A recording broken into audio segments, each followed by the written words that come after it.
There we go. Good evening. Welcome to LFS Carabao Cup Live with me, Caoimhan Ferris, this Wednesday evening as we round off round 3 of this beautiful competition. And it has been a fantastic last few nights of action. Last night saw 7 big ties, and that, of course, that tie at Anfield as well. 8 in total. 4 last week over the midweek of last week, and 4 ties tonight, 3 of which already underway. Let's recap it all then for you. This is tonight's fixtures and the live scores from all of those games. There it is, League One v Premier League in all 4 of our ties this evening. Huddersfield taking on Manchester City. That as in that one, Man City away from home. For that one tonight. Newcastle hosting Bradford City. Bradford flying high in League One, and they head to Newcastle. Trip for Doncaster away to Tottenham, and of course our feature game this evening here on LFS is Port Vale taking on Arsenal. We're looking forward to that one. That's coming up very, very shortly here on LFS. But let's, as I said, bring you up to date with how everything's gone so far across round 3. This is the way the other 12 ties have ironed themselves out across the last week or so. Sheffield Wednesday, who caused the shock in round 2, knocking out Leeds on penalties, they were knocked out by another one of those who knocked out a big side. Grimsby Town continuing their giant killing of a Carabao Cup run, beating Sheffield Wednesday by a goal to nil at Hillsborough in round 3. Brentford needed penalties to get past Aston Villa after a 1-1 draw. It was actually Aston Villa's first goal of the season in all competitions. They scored against Brentford last week, but Brentford coming out winners on penalties. The same in the London derby at Sellers Park between Crystal Palace and Millwall. Palace needing penalties to see off championship opponents Millwall in that one. A late comeback from Swansea, who were 2-0 down against Premier League Nottingham Forest, and the championship side emerged victorious. Some great shockers in round 3 so far, but not many last night. Just the one, I would argue, was a real shock last night. 6-0 to Brighton away at Barnsley. That wasn't a shock, but Diego Gomez getting 4 goals, a hat-trick in 33 minutes for that game, for Brighton to cruise into round 4. It was a shock at Turf Moor as Premier League Burnley were knocked out by League One Cardiff in that one. 2-1 it finished there. Cardiff were 2-0 up in that game before the Burnley scored a late goal, but it wasn't enough to get them anything out of the game or even get them to penalties. It was just 1 goal at Craven Cottage, and it was the way of the home side in the Premier League side, Fulham, who just about saw off Cambridge there in that one. Cambridge failing to score away from home. Having to score 2 goals in the second half away from home, they were Chelsea as they went down to Lincoln, and Lincoln took the lead in that game. They also hit the post before they scored as well. Lincoln could have been 2 to the good in that one, but it finished 2-1 to Chelsea, scraping their way through to round 4. Wickham went away to Wigan and came away with the 2-0 victory, as did Wolves as they hosted Everton in that all-Premier League tie. A 2-0 victory for them. They can't buy a win against Premier League sides in the Premier League, Wolves, but they've now won 2 Carabao Cup games against Premier League opponents, and they are into round 4. Wrexham beating Reading by 2-0 at the Stockhead Ass, and Liverpool, the record holders of this competition, of course, they beaten finalists, knocking out Championship Southampton, who have been strugglers as of late. Southampton and Liverpool needed another late goal to see that one off, a late goal from Ugo Ekitike, who got himself sent off. A second yellow for his celebration. That got him sent off last night, so he will miss the game at the weekend. And a reminder of all of tonight's games: Huddersfield taking on Man City, Newcastle v Bradford, Doncaster heading to Spurs, and Port Vale, the hosts for Arsenal, at Vale Park. And that is our feature game, which kicks off in 5 minutes' time. But let's quickly show you how these 2 teams' seasons have gone so far. Well, Port Vale, 19th in League One, won 2 of their 9 League One games. Their last 2, by the way, winless in their first 7. A -2 goal difference, just 8 points from the league. But look at that in the Carabao Cup. Blackpool away and Birmingham away. 1-0 victories in both games, and they come away with some big victories there. Birmingham, of course, of the Championship now, and a bit of a giant killing. As they actually faced each other last season, did Port Vale and Birmingham in League One, and Port Vale coming out victors in round 2. But But a very different task for them tonight at home against an Arsenal side. As you see their season so far, Arsenal played a lot less games than Port Vale so far this season, but a very good record for them. Just one defeat in their 6 games in all competitions this season for Arsenal. That came away at Anfield, but they've beaten Man United away and Leeds, Forest and Athletic Club in the Champions League as well, and keeping clean sheets in all four of those victories. But Manchester City just held them to a draw. Late goal there from that man, Gabriel Martinelli. He rescued a draw for Arsenal against City at the weekend, and that is what brings us into tonight's game between Port Vale and Arsenal. A reminder for you that we will have the 4th round draw later this evening. 16 teams in that draw, 8 ties to be decided, and that's around 20 past 10 this evening. We'll be live for that. We'll do the draw with you live here on LFS, and 4th round hotting up, and some great teams in that one. Right, so let's have a look at the 2 teams then for tonight's game here at Vale Park. We start with the home side, Port Vale. As I said, wins this season, but they've come in their last 2 league games. Gauchi starts in goal. They've gone for that back 5 of Lawrence Gabriel, Humphreys, Deborah, Hall and Headley in defence. Then there's the captain is Connor Hall, who's in defence, but George Hall is in midfield alongside Crossdale and Walters. Reese Walters, just 19 years old, and a front 2 of Rory Patton and Ronan Curtis. On the bench for them, Marosi, Hennigan, Byers, Clark, Ojo, Garrity, Stockley, Fall and Cole. For Arsenal, 9 changes from that draw with Manchester City at the weekend, and they are still a very strong-looking side. Kepa starts in goal. Back 4 of Ben White, Christian Mosquera, William Saliba and Miles Lewis-Skelly. In midfield, Christian Norgard gets his first start in Arsenal colours alongside Mikel Merino and Ethan Nwaneri in midfield. Aberi Eza off the left, Bukayo Saka captain off the right, and we believe Gabriel Martinelli will go central, but Merino could swap, and a little bit of a rejig in the Arsenal side, but we do still expect a 4-3-3. On the bench, a strong bench for Arsenal as well. Raya, Timber, Calafiori, Gabriel Zubimendi, Max Darman, Declan Rice, Leandro Trossard and Victor Gyökeres. So if they need firepower off the bench, they've got it, Arsenal, but they're hoping that the side that starts tonight can give them something to get back to winning ways on and to get through in this competition. A competition that maybe they need more than it needs them. We'll see. Kick-off between Port Vale and Arsenal in the 3rd round of the Carabao Cup is on the way next.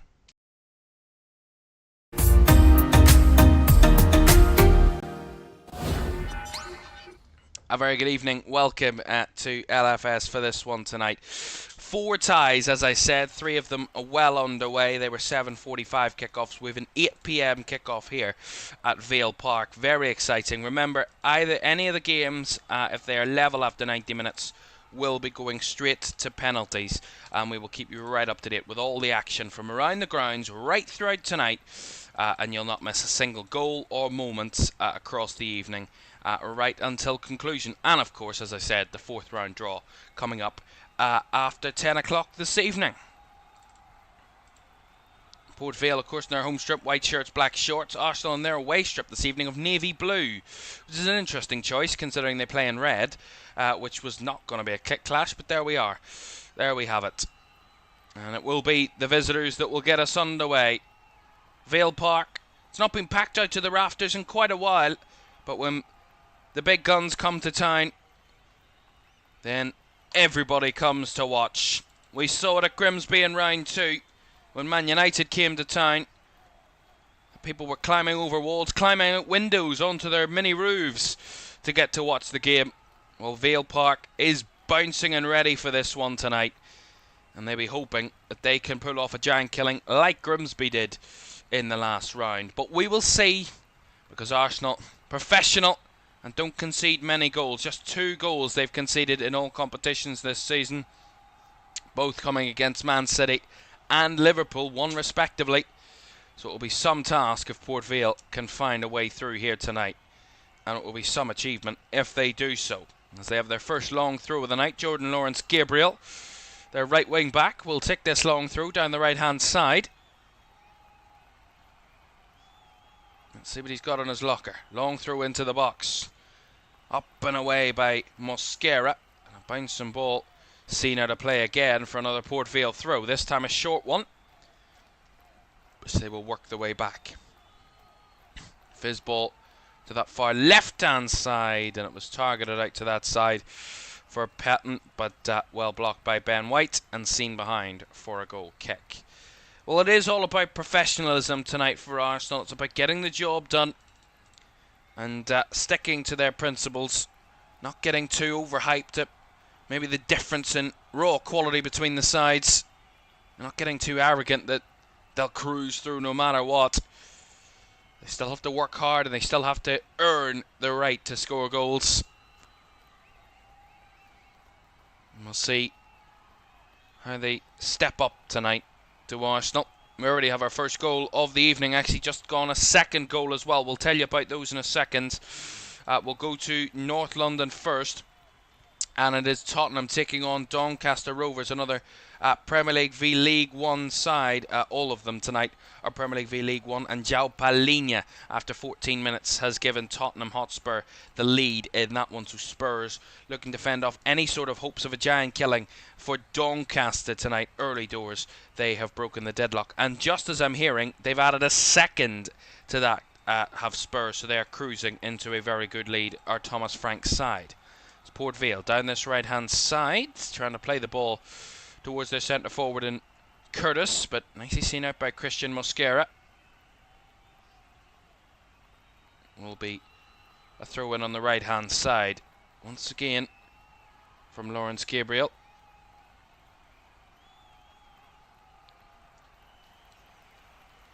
Decent early possession here for Port Vale. Long throw into the box, headed away again by Arsenal, but flicked back in, and then it's cleared away by Norgard. Clear of the danger, but credit to Port Vale, they've pushed themselves up the field and not given Arsenal a real sniff in the early moments. Trying to assert themselves here, the League One team. So far they're doing a better job than anybody else against Premier League opposition, because every other League One side is now conceded. We'll get to those in a second as they break down the left here. Port Vale, and it is their centre forward Rui Patton that puts that one out for a throw down that left hand side. So goals, as I was saying, and at St James's Park, Newcastle have taken the lead in that one against Bradford City. Joe Linton with the goal on 17 minutes has made it 1-0 to Newcastle, and Manchester City have also taken the lead away at Huddersfield in that one. City leading by a goal to nil. Phil Foden with the goal, and he comes into the starting 11 tonight for Manchester City, and he's got a goal early in that one. So some early control for Premier League sides in these ties tonight. Here's Martinelli linking up with Eze and Norgard. Back to Mosquera. Across to Ben White now. Down the right hand side comes Bukayo Saka, who has the captain's armband for Arsenal tonight. Does Saka? Some question marks over whether it was the right idea to start Saka after just coming off a hamstring injury. Clear that Arsenal feel that he needs minutes ahead of that big game away at Newcastle at the weekend. Here's Lewis Skelly. Works it back to Mosquera. Arsenal starting to control a bit more of the possession inside Port Vale's half. 5-4-1 out of possession for Port Vale. Their defensive shape, trying to be solid in the middle of the field, not give away much space or much territory to their opponents. Here's Saka down the right side. He's got Headley in his way. Saka's delivery, and it's headed away by Lawrence Gabriel at the back post. It's a good delivery by Saka. Well defended by Port Vale. That'll be something we'll see all night. Saka down that right hand side, causing problems. So here comes Ethan Nwaneri off the midfield and works it in behind. Marino has kept it alive, out wide to Saka again. Very crowded 18-yard box. It's Christian Norgard out wide to Ben White. Back to Norgard. White again on the far right hand side, and as he tries to link up there with Saka, nicely intercepted by every Port Vale players. It's won back by Marino and now into Saka. Again blocked. A little bit scrappy here at the moment. Kept alive by Ethan Waneri. Now to Lewis Skelly. Out wide to Martinelli now. Lefts it into the box, back post, and it's headed away by Headley again. Saka was in the vicinity. Good pressure from Arsenal with Mosquera keeping the pressure on. Not giving up much possession at the moment are the Gunners.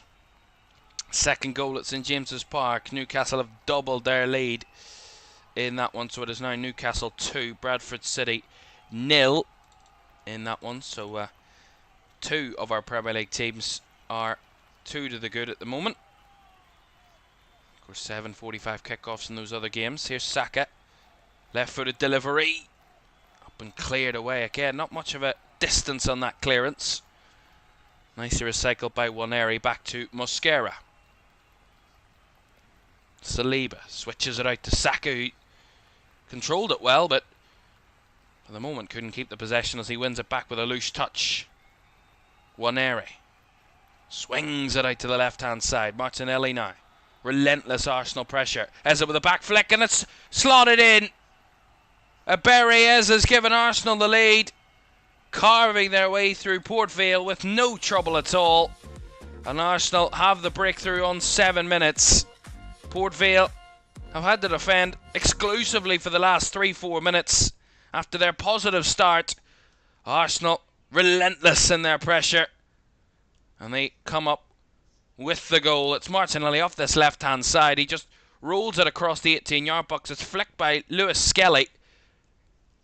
And comes into the path of Berries, who simply slots past Gauchi in the Port Vale goal with no bother at all. Simple, composed and clean goal from Arsenal. And they take the lead. Berries, that's his first in Arsenal colours. And he's given Arsenal their first of the night. I want to try and add a second quickly as that ball in behind was targeted towards Marino. Well, so far, every Premier League side is leading against their League One opponents, so it is normal service at this moment in time, but games are nowhere near done as Lawrence Gabriel was fouled there. Dragged down by Christian Norgard. Well, that's exactly the start to the night that Arsenal would have wanted after needing over 90 minutes to find a way past Man City at the weekend and rescue that draw at the Emirates. A quick start, a confident, dominant start from Arsenal, and an early goal is exactly what they needed. Just to alleviate any sort of doubts or question marks over whether they were in the right frame of mind for this game tonight, as Norgard plays a risky pass, but Saliba mops it up and pumps it over the top. It's comfortably covered by Joe Gauchi in the Port Vale goal. As we see the Man City goal here, lovely little close play, intricate play in and around the edge of the box, and it's Phil Foden has a strike with his left foot, low and hard, bottom right corner. Really good finish by Phil Foden. That has given Manchester City the lead. Newcastle 2-0 up against Bradford, and Spurs 2-0 up against Doncaster. So as I said, it's plain sailing for the Premier League sides at the moment. Only 11 minutes in, or into the 11th minute here at Vale Park, and 25th, 26th minutes in those other games. So still very early in tonight's play. Just another Andy says, evening mate, disappointed that Diamond didn't start. Yeah, a lot of people predicted Max Diamond to start this game for Arsenal, but clearly Mikel Arteta wasn't on the same page. He is on the bench tonight, Max Diamond, but I'm sure if Arsenal are winning, we will see him introduced later on in the game at some stage.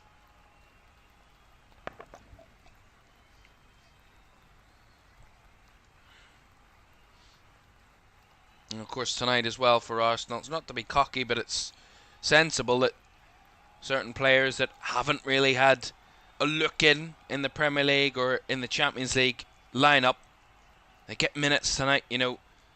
One that really comes to the fore is Christian Norgard. Not really had a look in that Arsenal midfield since the start of the season. Ben White at right back as well. Urian Timber holding that place very strongly at the minute. Ethan Waneri getting a start as well. That's a lovely little through ball. Here is Waneri in the deflection. Takes it behind for the corner. He was getting a good clean strike on that Ethan Waneri there. It's again good play off that right hand side from Arsenal. Just a lovely threaded through ball here to Ethan Waneri, who made the run into the box. Nice play by Ben White, no look pass, and then Waneri's effort struck with his left towards that left corner and deflected off a Port Vale defender and behind for the Arsenal corner. And that is the first corner of the night. And I don't want to keep mentioning it every time that I commentate on Arsenal, but it is hard to not mention their prowess from corners as they go short this time. Eza into the box of Saka. Overhits it, but finds its way to Lewis Skelly. Back to Bukayo Saka. Drives it through. Nice little touch to take it away from the man. And Marino across. And Port Vale scramble it clear of danger. Again, really crisp, sharp pass in there from Arsenal. Good strong touches as well, just to take it away from the opponents. Able to just do a professional job at the moment, Arsenal, of competing without any real trouble. Well, this is the first meeting in any competition between Port Vale and Arsenal since a 1997-98 FA Cup tie in the third round of the FA Cup. Arsenal progressed on penalties after a replay against Port Vale in 1997-98 season. Nice little 1-2 there, at least attempted, between Marino and White White's still going as he charges into the box, and the ball goes behind off Headley, or Headley was involved in a challenge on Ben White, and the ball goes behind for a goal kick. And here we see it again here. They wanted maybe a foul here, Arsenal. Headley on White there. There's nothing really in that, if I'm honest. He's going for the ball and then they just collide a little bit. It's definitely not a penalty. No doubt about that. Well, they knew they would have had the work cut out for them tonight, Port Vale. Murray Patton said it before the game about how they need to be exceptional tonight in all areas to achieve what would be a giant killing. And I'm sure alongside that they would have needed Arsenal to have an off night, a night where they weren't at their best. They were sloppy and poor and slow. And so far it's been not quite that so far for Port Vale. Arsenal have had 82% possession. Dominant in these early moments and already got that opening goal with their first shot on target of the night. Berrieza couldn't miss from the position that he picked up. And in the end, that is what's given Arsenal an early lead here at Vale Park.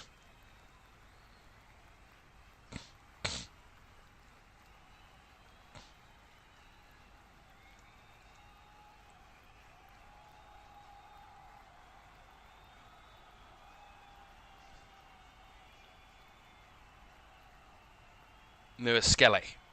Back to Mosquera, now to William Saliba. To Ben White.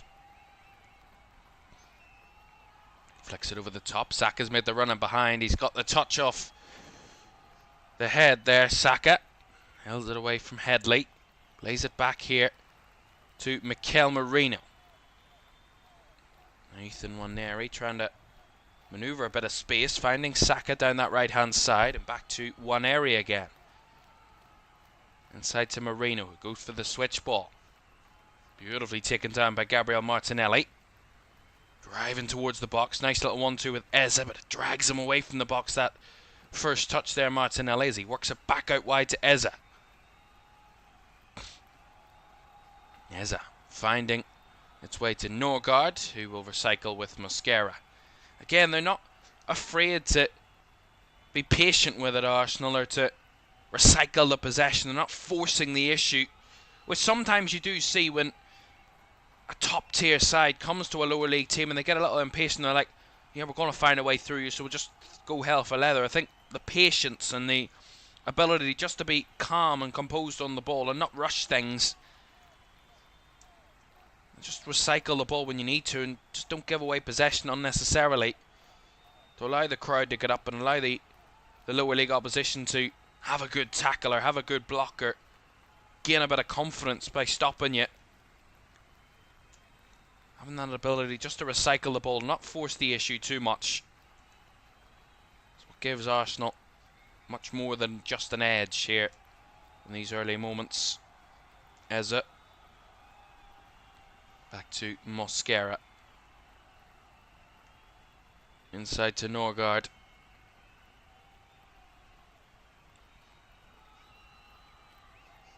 That's a nice through ball here. Down the right from White, and Headley had to be there. Saka was again breaking in behind him. He's had a tough task already so far tonight, Jaheim Headley, the left wing back of Port Vale, who's had the joy of having to mark Bukayo Saka in the first 17 minutes. And it's been let's just say it's been quite a task. Another Arsenal corner here on this right hand side. Saka to tick. Ez is there for the short option, if he ever so wishes to tick that option up.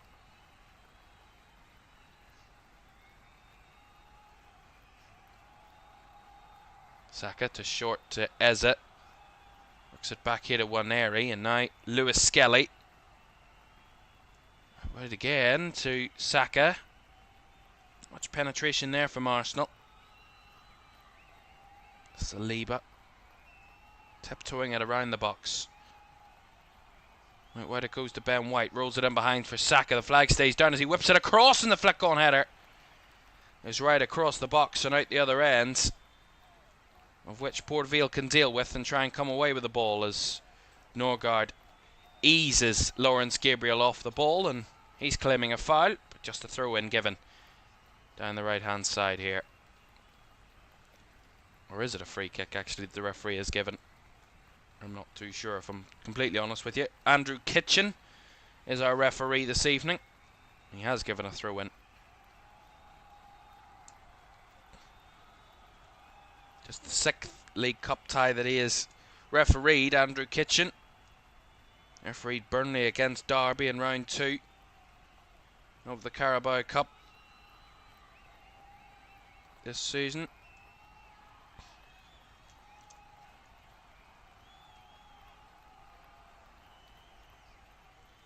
You see this moment, George Hall going to be penalised for a challenge on Miles Lewis Skelly. That's going to be a free kick to Arsenal. Andy says, hey guys, just in, missed all of it. Yeah,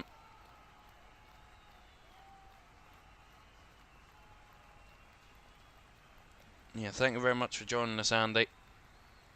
It is nine changes Arsenal have made to their from their team against Manchester City at the weekends, and it's still a strong side. It's not one of those sides where you think, oh, they've put out kids and youth players. They still put out some strength. You know what? Bukayo Saka, Martinelli, Eze, Saliba, as well, and they're players that do start week in, week out for Arsenal. And some fringe players amongst them as well. Eze. Out wide to Martinelli. Inside to Norgard, linking it up with Waneri, back to Norgard again. Works it across to Martinelli, who comes central, but he feeds it out to White, and now out down the right is Saka. Back to Ben White. Saka. Rolls it through. Ben White continued his run down that right side on the overlap. That was well defended in there again by Port Vale.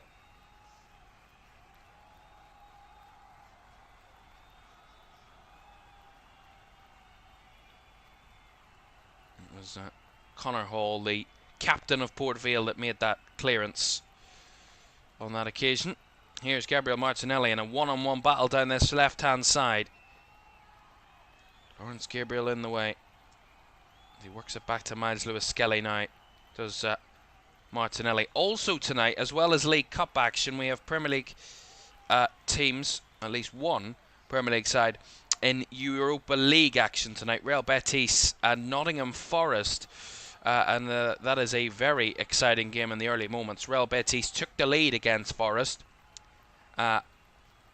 Bakambu scored the goal, but just a couple of minutes after Forest conceded, they equalised. Igor Jesus, they've just equalised in the last minute or so. It is Real Betis 1, Nottingham Forest 1 in that Europa League tie. They're in Betis. Well, that was also an 8 o'clock kickoff, so we can tell you the final score from that one when that comes into us later on this evening.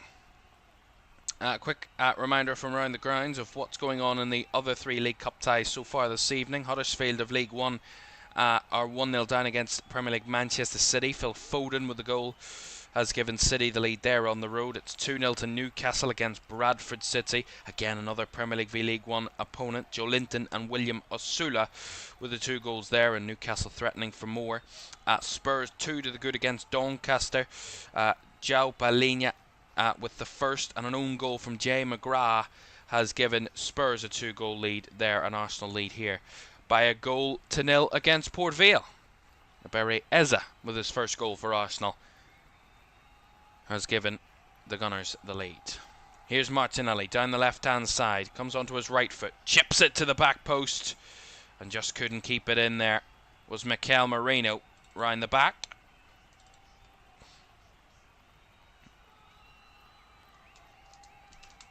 Jesus, my chair's having fun with me tonight. Keeps dropping on me, doing my head in. I'm in desperate need of a new one. I'll be getting a new one very soon, but you know, I have to make sensible financial decisions.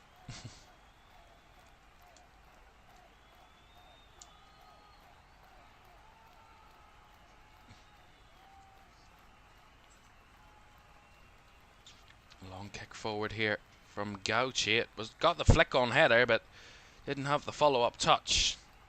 Remember, Port Vale, although they've been stifled in these early moments, and Arsenal have had all the play in the first half of this first half, as George Hall made a run in behind, and he's been penalised for another foul on Miles Lewis Skelly. We'll see this again. Making a claim for the ball. I mean, if I'm honest, there's very little in that. Really, there is. He's unlucky there, George Hall, but I think, obviously, the vast majority of the play has been for Arsenal in this first half so far, but still only 1-0. Port Vale will undoubtedly have a spell where they can be more threatening. It's about being efficient and clinical in those moments and taking their chances when they come, because they'll get 1 or 2. You won't get many a chance against such a good opposition, and not just such a good opposition, but such a defensively solid opponent. As I said, Arsenal have conceded just 2 goals in 6 games this season, 4 clean sheets in the campaign, and they've all come, obviously, winning. They've kept a clean sheet in every win that they've had this season. Which seems like a bit of a silly stat, but sometimes, like Liverpool, they concede a lot of goals but still win games of football. Or have conceded in nearly every game and still kept a lot of wins this season, have Liverpool. So here comes a little breakaway chance for Port Vale. That's a good first touch. Nicely held up by Curtis, and then it's worked back the way of Connor Hall to give Port Vale a bit of possession. That was better from them. They worked it in the tight spaces and they held the ball up nicely. Although on that occasion, George Hall couldn't hold up the ball, and Mosquera and Eza linking up to win it back again for Arsenal. Here's Marino.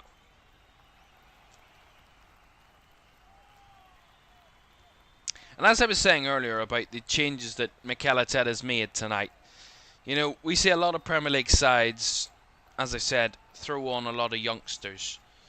And I said about how Arsenal have started players tonight, a lot of them, that for one reason or another need minutes or need a goal or need a bit of confidence or need just an extra little bit of playing time out on the field that maybe they won't get at the weekend, or maybe they won't get week in, week out for the next few weeks of the season. But it's also for Mikel Arteta to know who he can play in what moments And of course, it's against League One opposition. No offence to Port Vale, and no disrespect to them whatsoever. But it's kind of tonight away for Arsenal to just try and tighten things up a little bit. And especially from open play, which has been probably one of their criticisms this season, is they don't create enough chances from open play. And I think a lot of what, no matter who you play against, it's a lot about rhythm and a lot about kind of linking things up in the right moments and kind of timings with a lot of attack and play, especially from open play. And Arsenal were unbelievable at that a few seasons ago when no one could stop them. That's a lovely ball in behind there, and it had Kepa committed, but I don't think he needed to as the flag was up in any case. But as I said, I'll start asking them questions, make them a little bit questionable defensively, and it's a good run off the right hand side from Lawrence Gabriel. No one tracks him at all, and he is offside. But just making something different, trying something different for Port Vale. No harm in doing that. But I think from their criticisms about their open play quality and their, we saw it against Manchester City at the weekend, their inability at times to create a hatful of chances in front of goal where, we see a lot of other teams in the Premier League, Liverpool for example, or Manchester City, they still create a lot of chances.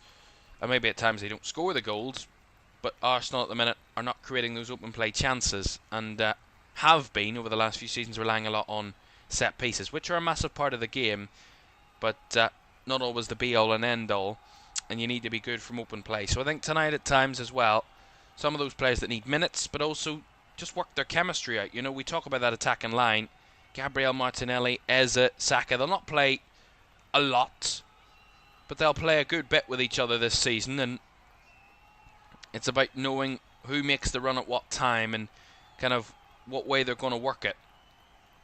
And I think sometimes that can be great when you come off the bench in a big game to just make that difference in a big game, certainly.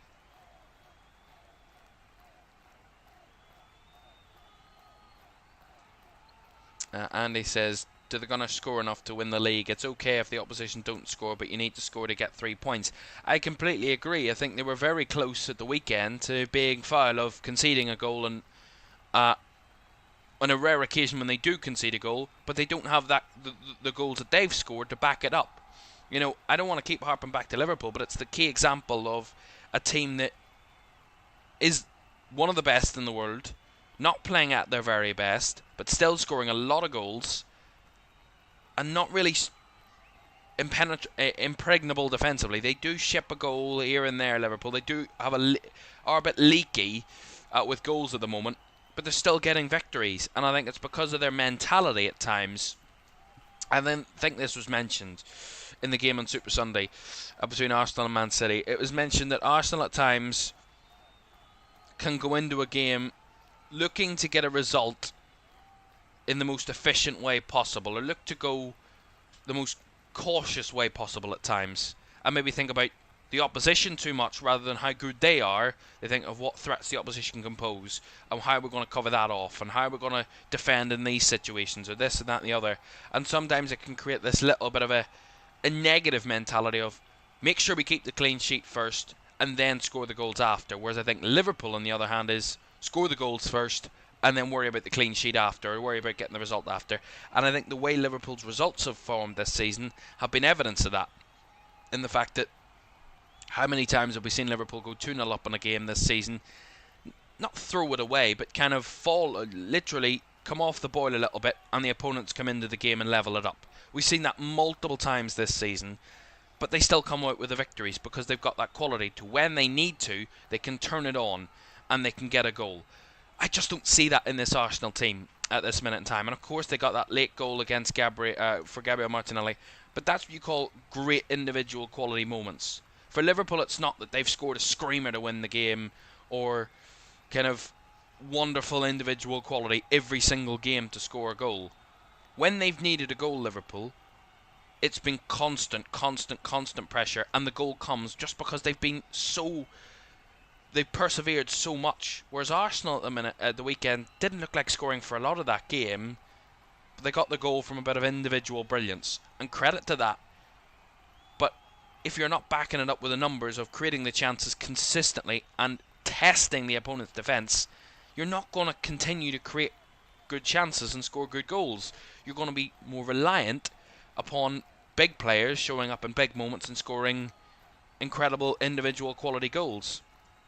You know, we see a lot with Arsenal, it's about, oh, that cracking moment, or this wonderful bit of individual skill.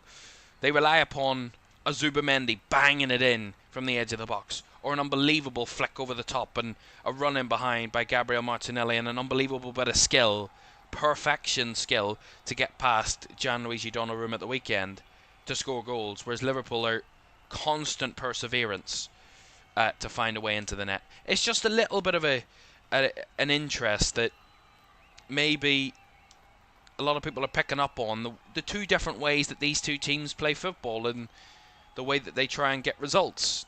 And I think for Mikel Arteta, sometimes it can be to his detriment that, you know, the weekend was probably their best chance, as it has been over the last season or two, to get a result against Man City and to put a marker down early in the season, and they didn't do that. Here come Port Vale on a rare attack. It's been an ebb and flowing game at the moment. It's been not much going on so far here at Vale Park in the last 5 minutes. That's why I've gone on this little chat, and kind of strayed away from the game a little bit. Not really much has gone on. 32 minutes gone. Arsenal still lead by that goal to nil. Berry has a goal inside 8 minutes. Gave them that lead. As Port Vale starting to get a bit of possession here. Lawrence Gabriel into the box. Headed away by Mosquera. And Marino pressured down that right hand side. The ball cleared away by Miles Lewis-Skelly. Starting to apply a little bit more pressure on Arsenal now at the moment, Port Vale.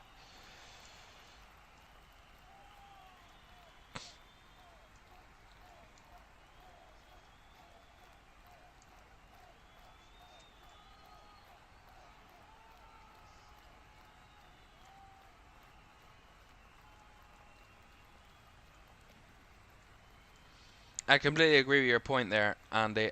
I think with the way Arsenal, and this is another point that I've seen over the weekend, and I don't know where this has come from. I'm not saying that it's completely stupid, but I'm just interested where this has emerged from over the last week or so, that Arsenal have the most unbelievable depth and squad in the Premier League. They have good quality players in every position. You need that no matter what. At least two quality players in every position in their squad to be competitive. But, you know, it blurs the lines between first team and second team players and second string players.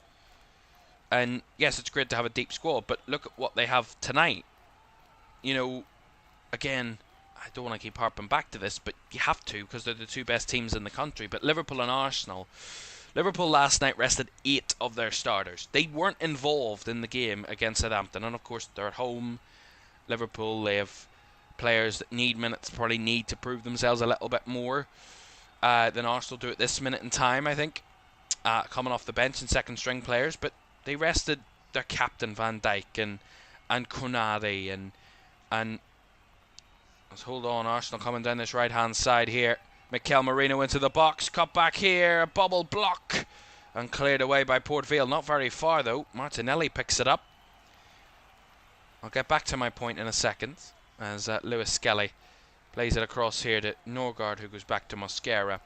Arsenal up the field again. But, you know, Liverpool rested 8 of their starters last night. I think the only, if I'm not mistaken, the only 3 players that started that had a feasible kind of argument to start at the weekend were the 2 fullbacks in Robertson and Frimpong, and the centre forward Alexander Isak. They're the 3 players that started for Liverpool last night where you thought, well, they'll probably be involved in first team contention. The rest of the players you probably thought, yeah, they might come off the bench or they might make an appearance every now and again, as Eze with a shot, lovely little threaded through ball, and Eze had a block and a save by Joe Gauchi in that Port Vale goal. Denies an Arsenal second. Again, it's a good ball in behind, and Eze makes that run centrally, and it's a good block at point blank range from the Port Vale goalkeeper. It keeps the scoreline down at the moment as Arsenal smelling blood at the moment. Saka into the box. Blocked on his path as he keeps the ball, works it back to Norgard, who whips it in, blocked and cleared away again. Back out to Norgard. Saka, Arsenal trying to push for the second here. 36 minutes gone. Saka forces an issue. The bounce of the ball helps out to Mosquera. And works it out to Martinelli, who will whip it back across the box. Cleared away at the back post. And Port Vale scramble it clear, but they'll get a free kick in any case as Mosquera a little late there on the man Ryan Crosdale. But Arsenal tonight, as the point was made, you could argue that, you know, Lewis Skelly could start at the weekend. Of course, if Saliba and Gabriel are fit, they will both start. But Saliba's going to start. He's in the starting 11 tonight. And you could talk about Norgard in one area. Are they going to really start? Not really. But Eza's going to probably be involved. Martinelli could argue to be involved. So could Moreno. So could Saka. They all played at the weekend. And you could argue that the majority of this Arsenal side tonight would have a very strong claim of starting at the weekend against Newcastle, depending on the way Mikel Arteta wants to play. Now, a lot of the bench as well could also make that claim. Obviously, Gyökeres, Trossard, possibly Declan Rice, of course, Zubimendi, Gabriel, Calafiori, Timber, Raya. You know, you'd say 8 of the 9 players on the Arsenal bench would probably get into the starting 11 of Arsenal. So they haven't had a rest. They haven't had kind of the night off. And you could argue that those fine margins might tell something different. You know, Arsenal, a big trip to Newcastle at the weekends. Another big game for them. And of course, they've had a lot of tough games to start the season. You know, a trip to Man United, albeit Man United in the dire straits that they're in, but still it's Man United. A trip to Liverpool, which they lost, of course, as well, Arsenal. And then a big Champions League game away from home against Athletic Club as well. And then they have that City game, which they drew. And then Newcastle away as well to come at the weekend. So it's quite a lot of high-profile games for Arsenal in the last few weeks. But they're coming up with the goods in the vast majority of them so far this season.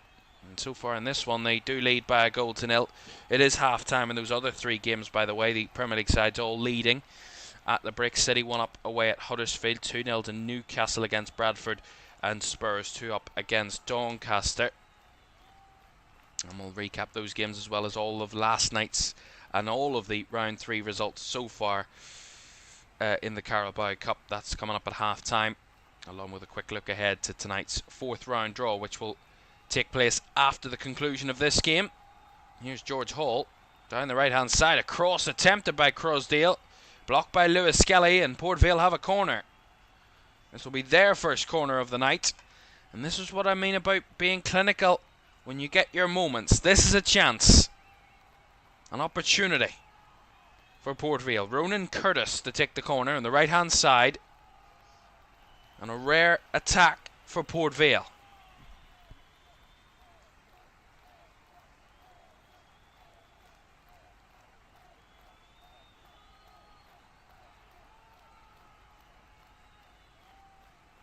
So Curtis to deliver, right-footed, whips it.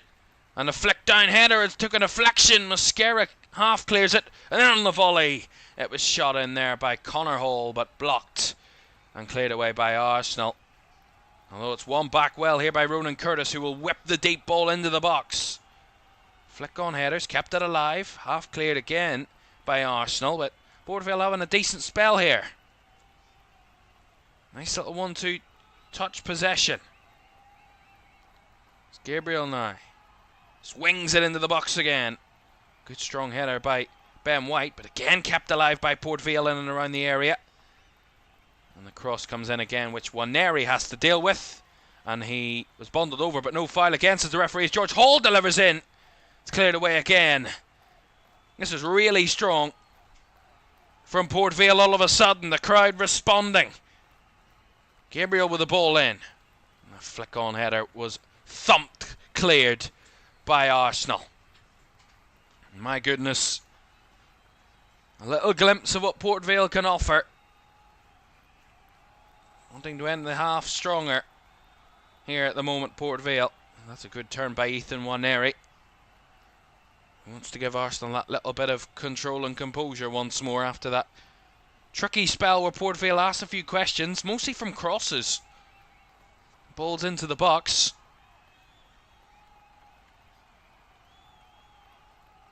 And Port Vale have actually had more touches in the opposition box than Arsenal to this point, 5-4. Arsenal have had just one shot, one on target, and one goal. Port Vale 2 shots, but 0 on target to this stage of the game.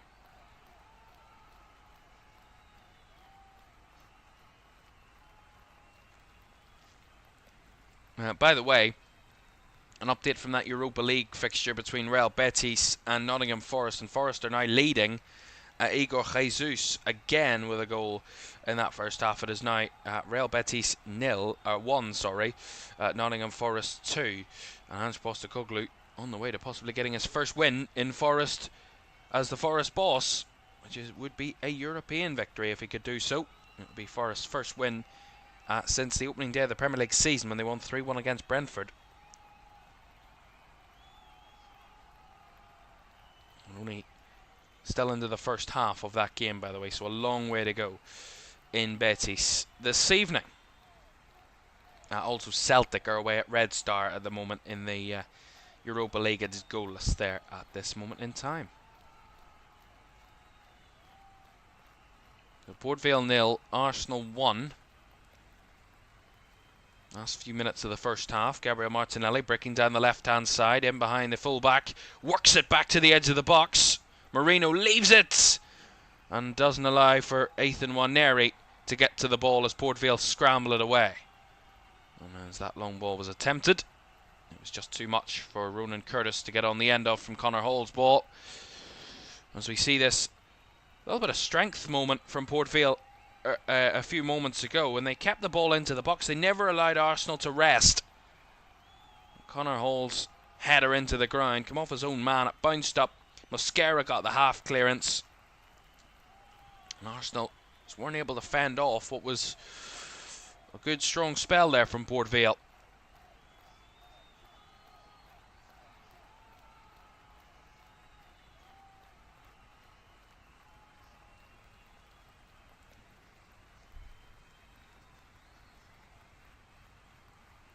Here's Saka against Headley down this right hand side.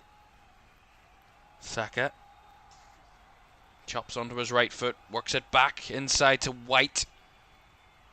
Now Norgard will have a go. He was blocked from that angle. It was a tough angle to win from at any stage, as Eza does well to win the ball back. Clean challenge, said the referee Andrew Kitchen. Some of the crowd weren't happy with Eze's tackle there. Last minute of the first half. Martinelli to make a run again towards the box. Again, not able to get the quality out of it. And as he tries to win it back there, the Brazilian ends up committing the foul on George Hall. And that's a free kick to Port Vale. Well, you got to say, Port Vale have consolidated for a lot of this first half. They've had a lot of defending to do. Haven't really had to defend big chances much in the first half by the goal, but you know, I think Arsenal will want to be better in front of goal. They've been a little bit lacklustre at times. As I said, 4 shots, 2 on target. They've not really created many big goal scoring opportunities since the goal in the 8th minute, and that will certainly breed a lot of confidence in Port Vale that they're still very much in this game, and after a little spell that they had a few minutes ago, that maybe they could find a way to threaten Arsenal in this game, but have to keep it tight, as we will have 1 additional minute at the end of the first half. Who knows? Darren Moore's team could be heading in at half-time just a goal down against Arsenal, and a possibility to still battle to get something out of this game and possibly make it more difficult for the Premier League side than Arsenal and Mikel Arteta would have hoped to this stage of the game.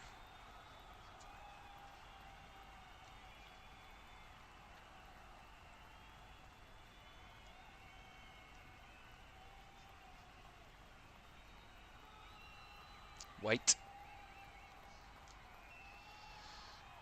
Back to Saliba now, Mosquera. Now to Lewis Skelly. And as the minute comes to a close, that is the end of the first half here at Vale Park. The crowd applauding what has been a very strong display from their home side so far. But Arsenal do have that half-time lead. Berriez's goal on 8 minutes broke the deadlock, but they've barely created a goal-scoring chance since, and that will more than please Darren Moore and the home crowd inside Vale Park. Half-time in the Carabao Cup third round between Port Vale and Arsenal. It's Port Vale 0, Arsenal 1. Back with analysis and a roundup of all of the results and fixtures in this this round in just a few minutes. Do stay with us.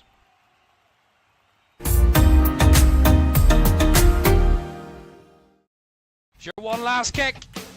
This is gonna be it. This is the moment. Vicario kicks this, and Liverpool are there. Liverpool are Premier League champions, and there it comes. Crystal Palace, for the very first time in their history, are FA Cup winners. Oh, he's found the net. Oh, what a goal! Kvaratskhelia is through, wants to add a fourth, and does so. Ahmad, oh my goodness me!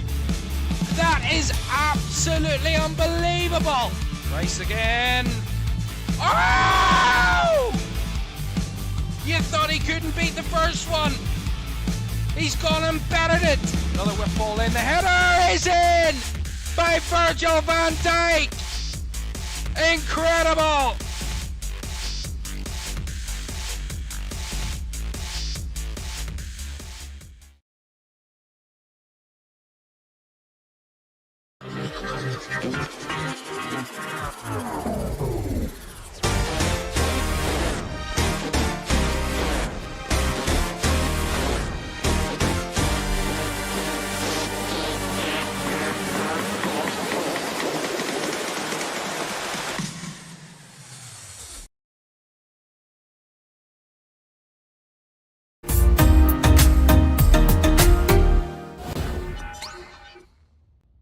Welcome back to Carabao Cup Live. Half-time at Vale Park. It is Port Vale 0, Arsenal 1. Berriez's goal for Arsenal early in that first half is what separates the sides in this one in the third round of the Carabao Cup. Let's show you the rest of tonight's scoreline so far. Those other games will be starting the second half in about a moment or so. Manchester City leading Huddersfield by 1-0. Phil Foden on the score sheet there to give City the lead in that one. Bradford had a difficult start to the night against Newcastle. Joe Linton and Will Asula with the 2 goals to give Newcastle a 2-goal advantage as they're about to start the second half there. Bradford had made a half-time change in that one. Bradford, who were have been high-flying in League One, 6 wins out of their 9 league games this season, and sit top of the table there in League One to Bradford. It is the similar scoreline for Doncaster of League One against Premier League Tottenham, 2-0 down as they enter the second half. In that one, João Palhinha and an own goal from Jay McGrath has given Spurs a 2-goal lead against a Doncaster Rovers side in that one, who sits 7th in League One. In that one, winning 5 of their first 9 games, 16 points from their opening games of the season. But the Premier League sides, at the moment, it's all plain sailing. As I said, all 4 Premier League sides are winning and all keeping a clean sheet at the moment, 2 away and 2 at home at this moment in time.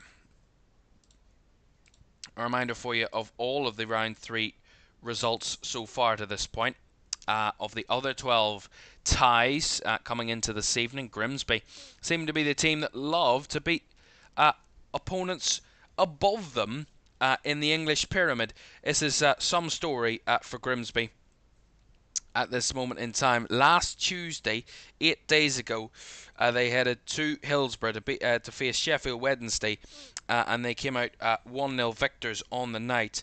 Jazzy Kabia with the only goal of that game to seal victory for Grimsby, and that is now 3 victories in this competition. One against Shrewsbury in round 1, beating Man United on penalties in round 2, and then heading to Sheffield Wednesday defeating them at Hillsborough in round 3. They're into round 4, Grimsby, quite fantastically. It was a penalty shootout at the G-Tech last Tuesday night that meant Brentford were heading through in that all-Premier League tie between Brentford and Aston Villa. It was Villa that led in that game. Harvey Elliott, who scored their first goal of the season in that one last Tuesday. Aaron Hickey then equalised in the second half for Brentford to tie the game up. There was to be no more goals, and the shootout commenced. Villa missing their first penalty. It meant to give Brentford the advantage. It was 3-2 after 3 penalties apiece before Matty Cash had his penalty saved for Villa's 4th, and Damsgaard converted Brentford's 4th, which meant Brentford headed through 4-2 after spot kicks. It was a penalty shootout as well at Sellers Park last Tuesday as Crystal Palace saw off Championship side Millwall. Just about though in the game, it was Chris Richards in the 72nd minute that gave Palace the lead, but a 91st minute equaliser from Ryan Leonard equalised for Millwall to take it to penalties. Jean-Philippe Mateta got the shootout underway confidently, and just like Villa did, Millwall missed their first and their 4th penalties, Palace scoring all 4 of theirs, and Palace heading through 4-2 on spot kicks. That was last Tuesday evening. Then it was a comeback victory for Championship side Swansea last Wednesday night against Ange Postecoglou's Nottingham Forest. A real disgrace of a night for Nottingham Forest in that one. They were leading in that game by 2-0. Igor Jesus with both goals in the first half of that game at the Swansea.com stadium, but it was a second half late comeback from the Swans that emerged victorious, and heading through to round 4, Cameron Burgess with the first, Azan Vipotnik with the second on 93 minutes made it 2-2 before Cameron Burgess in the 97th minute made it 3-2 and deaded the game and knocked Nottingham Forest out of the competition. And then that brings us to this week's action and last night's action of 8 ties in total. It was comfortable, the most comfortable of the round victory for Brighton, who put 6 past League One Barnsley in that one at Oakwell. Last night, 4 of those 6 goals, by the way, scored by Diego Gomez, who scored a hat-trick inside 33 minutes for Brighton. 6-0 for Fabian Hurtzler's side to head through to round 4. Cardiff pulled off a shock at Turf Moor to knock out Premier League side Burnley. League One Cardiff winning by 2-1 in that one. They took a 2-goal lead. Joel Colwell and Callum Robinson with 2 goals in the first half. Zian Fleming then got one back for Burnley in the second, but it wasn't to be enough for Scott Parker's team to get back into the game, and it finished 2-1 to the visitors there. It was just 1 goal for a Premier League side, but the right side of a 1-goal victory, or a 1-goal scoreline this time. It was Fulham against Cambridge United.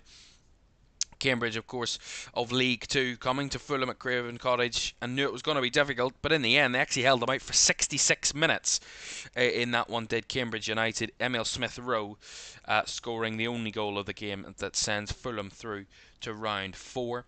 It was a comeback victory for Chelsea against Lincoln City, a Lincoln City side who really gave them a real bloody nose in the first half. The League 1 team hit the post, then scored through Robert Street to give them a 1-goal lead into the half. It wasn't long into the second half before it was a turnaround completely for Chelsea.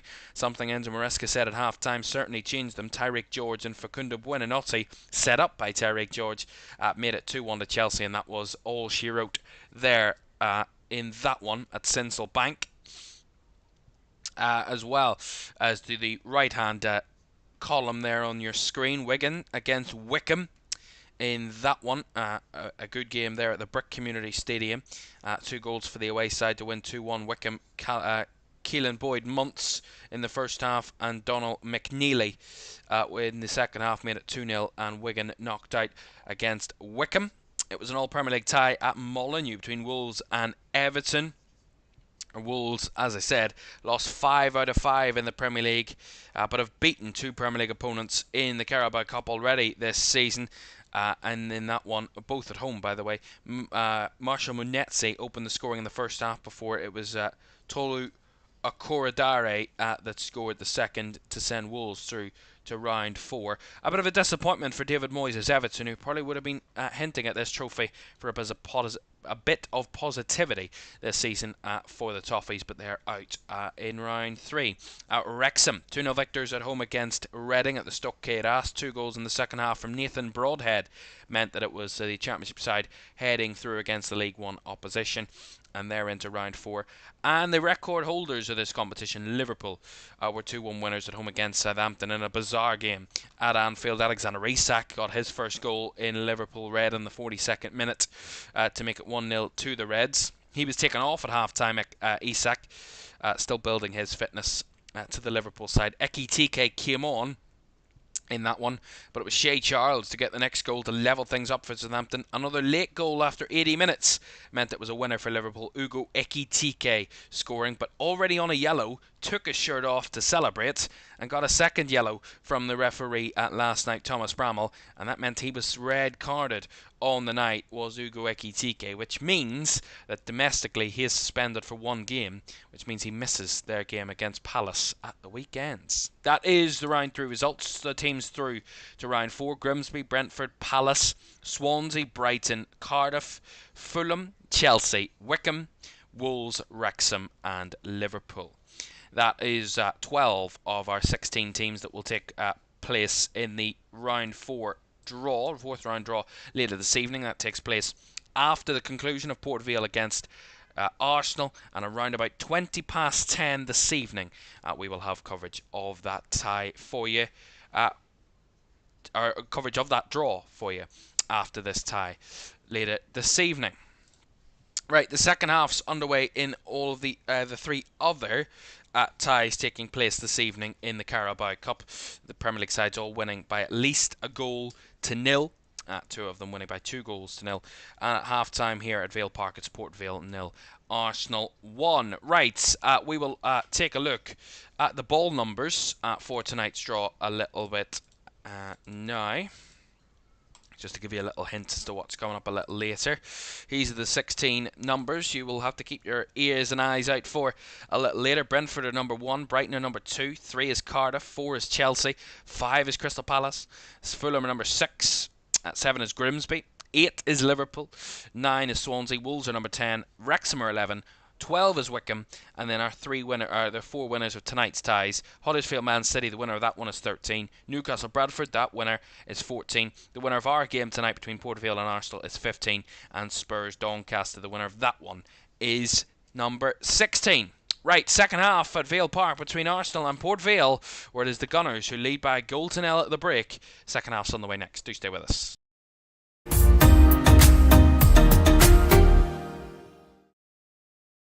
Sure, one last kick. This is gonna be it. This is the moment. Vicario kicks this, and Liverpool are there. Liverpool are Premier League champions, and there it comes. Crystal Palace, for the very first time in their history, are FA Cup winners. Oh, he's found the net.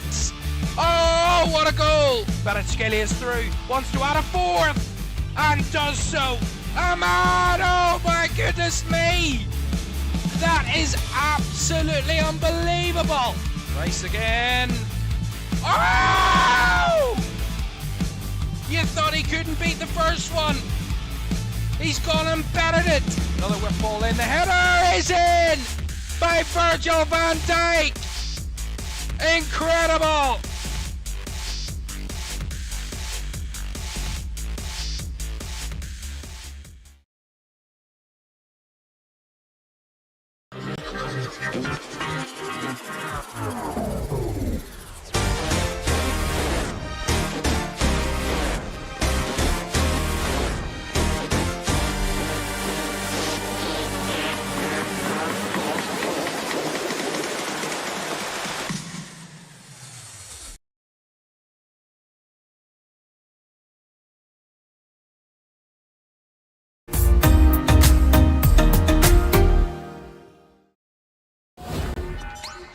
Welcome back to Carabao Cup Live. Third round this evening concludes tonight, and we're halfway through our game at Vale Park as League One Port Vale take on Premier League side Arsenal. And it is the visitors, the Gunners, who lead by a goal to nil. Aberi Eza on the score sheet after 8 minutes to give Arsenal the lead in this one. And they'll be hoping to make more of the same in the second half, Arsenal. But you got to say, I think Port Vale hung in there and certainly didn't give Arsenal too much more than the goal in the first 8 minutes. I think Arsenal struggled to create many clear-cut goal-scoring chances in that first half, bar the goal. And Port Vale have kept themselves well in this game heading into the second half. But they will know. They will need to be, as Rory Patton put it before the game, exceptional to get something, even a sniff, out of Arsenal here this evening. But so far, they've conceded, but they've kept themselves in the game. And it's still quite a close affair here at this moment in time. Half-time in that game in Betis, by the way, in the Europa League. Real Betis won, Nottingham Forest 2. Igor Jesus turning that game around with 2 goals in the late in the first half for Forest. No changes at the break, by the way, in this one here at Vale Park. Will be Port Vale kicking from right to left, Arsenal from left to right in the second half, and the home side will get us underway for the second period here in this Carabao Cup tie.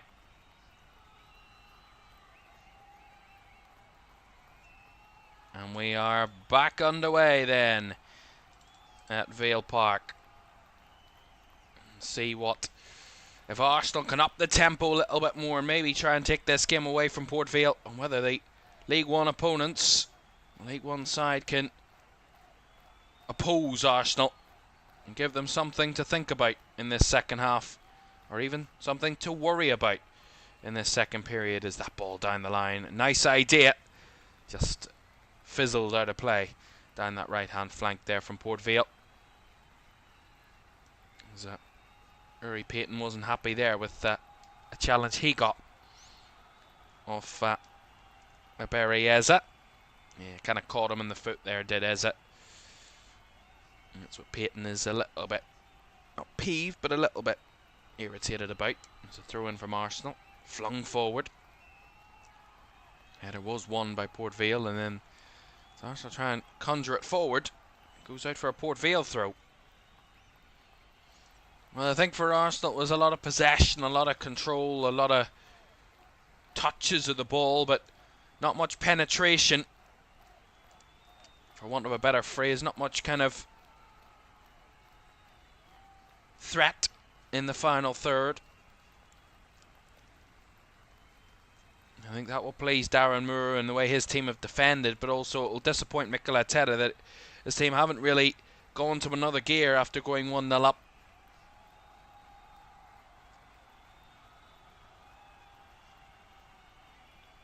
Arsenal did, though, have more threat towards the end of the first half a little bit, but nothing of real great note, as I said, to really worry. And Joe Gauci in that goal, as Gabriel will get a throw in down this right hand side here for Port Vale. Another one of those long throws. He tried a couple of them in the first half, not too much avail. Arsenal dealt with them pretty comfortably, but wait a moment here. Saliba and Connor Hall hanging around the Arsenal goalkeeper Kepa. I haven't really talked much about Kepa tonight. We haven't really had to this point, but Gabriel to target this long throw in then for Port Vale. It's flung into the box, flicked on at the near post, kept alive as it bounces around, and it's cleared away by Arsenal. That was a little bit of a short pass there, and now Arsenal trying to work it in behind. Martinelli's made the run, the keeper's come. The keeper makes the challenge. I think the flag was gone up anyway, but the keeper had to come for it, Joe Gauci, and that he did, and he won the ball cleanly. Well, Payton went down again there. He wanted another free kick. The referee, Andrew Kitchen, waved it away. You got to say, the more physicality, the more kind of evening up this game becomes. Port Vale keep themselves very much in the fight here. Remember, they don't need to score 2 goals. You can take Arsenal to penalties, which would still be quite a feat for a League One team. No disrespect to them at all whatsoever, but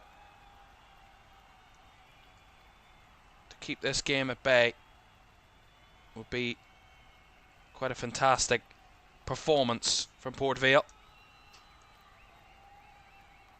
But a long way to go in this half that's just started, and that was really smart down that left-hand side by Port Vale again. I think that was Headley, who had a real tough first half.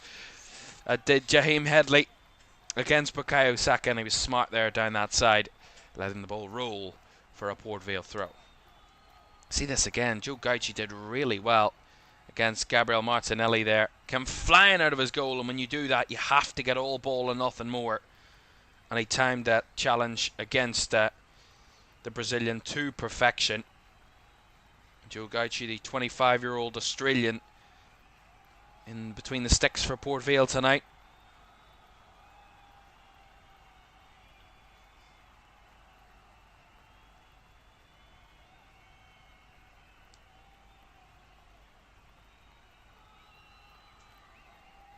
A free kick here for Port Vale. Inside the Arsenal half, it's wide on that left-hand side. If they can cause a problem with this, good delivery in by Ronan Curtis. Flicked on again into the box, brought down in the area. And again, Arsenal getting bodies in the way to scramble it clear. Ronan Curtis retrieves it. Again, they apply the pressure, winning the first flick on, the first header, the first touch of the ball in the box there, Port Vale, and they create a moment of quality, a moment of panic in Arsenal, and an opportunity to maybe threaten. As Bukayo Saka's down here, and he's staying down. He might have been just challenged a little late there. We see it again. It's short pass by Connor Hall, and coming for it was the Port Vale number 12 there, who was Reece Walters. And Saka's come off the worse in this one.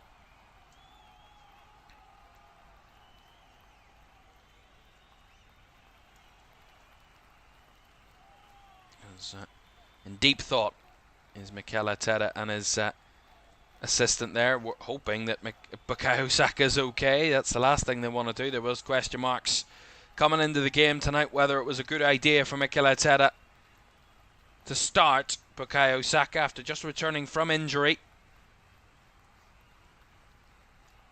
Saka is back to his feet. Walking a little gingerly at the moment, but is able to walk on that leg, and he's okay for the moment.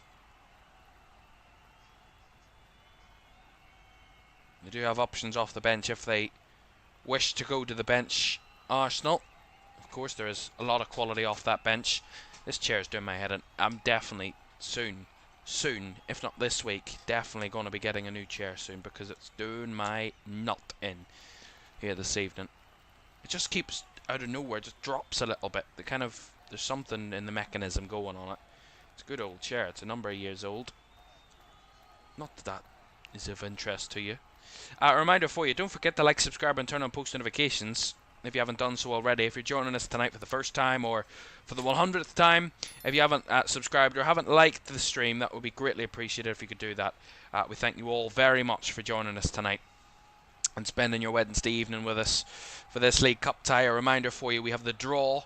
We'll be doing the draw. We'll be talking about the draw and what it means for round 4 a little later on when that takes place in around about just over an hour's time when this game concludes. We're expecting, it says there 10:30, but between 20 past and 10:30, in and around that time. And we will round up all the scores. We will talk a few talking points after the game as well to get you to that point of the 4th round draw. And maybe some exciting ties to come up in the 4th round. Of course, this is the point where we start to see more Premier League sides meeting in the competition. You know, if we just tell you the Premier League sides that have gone through so far in round 2. Of course, Crystal Palace, Brentford, there from last week. And then last night, Wolves, Brighton, Fulham, Chelsea and Liverpool. That's 7.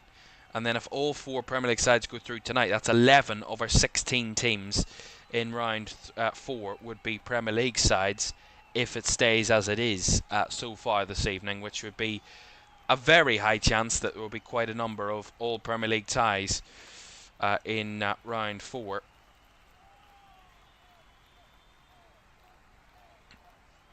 As, Ronan Curtis is the one down now for Port Vale. He went up for a challenge with Christian Norgard and he's lost that battle, and he's helped back to his feet by his teammates. But Norgard there, completely innocent. There's no malice in it whatsoever. Both going for the ball, and one of them came off the worst of the two, unfortunately, on that occasion. And Ronan Curtis, thankfully, is okay to continue, which is a good sign for them. He's their set piece taker in this team for Port Vale. He's whipped in a couple of good corners, a couple of free kicks so far that have caused 1 or 2 moments of frailty for Arsenal. As Moreno there shoves his man out of the play, and the referee's going to give a free kick. It was already going for a Port Vale throw, but it's just a bit silly. And we see it here. I mean, they just kind of grab hold of each other, and Mikel Moreno, he's getting nowhere near the ball, and he just kind of, there's 6 of one, half a dozen of the other, really. They're tugging at each other there. There's nothing in that. Again, it's just a little bit of a unnecessary moment. As we see, 16,326 the official attendance. Almost 3,000 of those are in the away ends.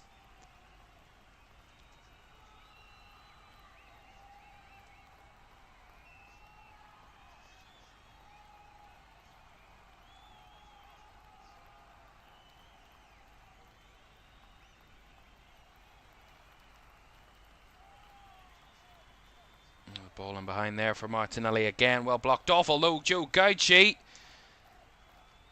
couldn't keep the ball in play as Humphreys played the ball back to him. A little bit too heavy of the pass. That's gone behind for the Arsenal corner. We'll see this again. It's Humphreys that has the under control. He plays the ball back, and Joe Gauchi too kind of on his heels there, and he's not active enough to get to the ball, and in the end, it goes behind for an Arsenal corner. A cheap giveaway there from Port Vale. Not seen many of those little cheap giveaways against Arsenal tonight. This one could and might be costly if they don't stand up for it. Saka, short corner to Lewis Skelly. Back to Bukayo Saka. Dribbling through, linking up with Eze. Back to Lewis Skelly. Is a heavy touch there from Mikel Moreno. And Ethan Nwaneri just recycles the ball back the way.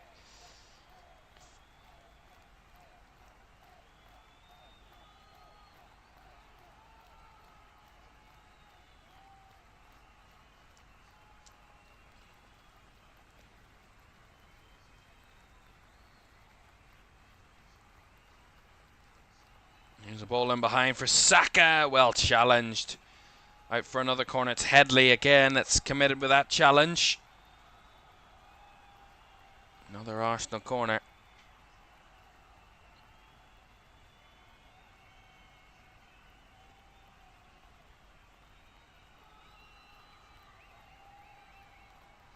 Saka to take this corner.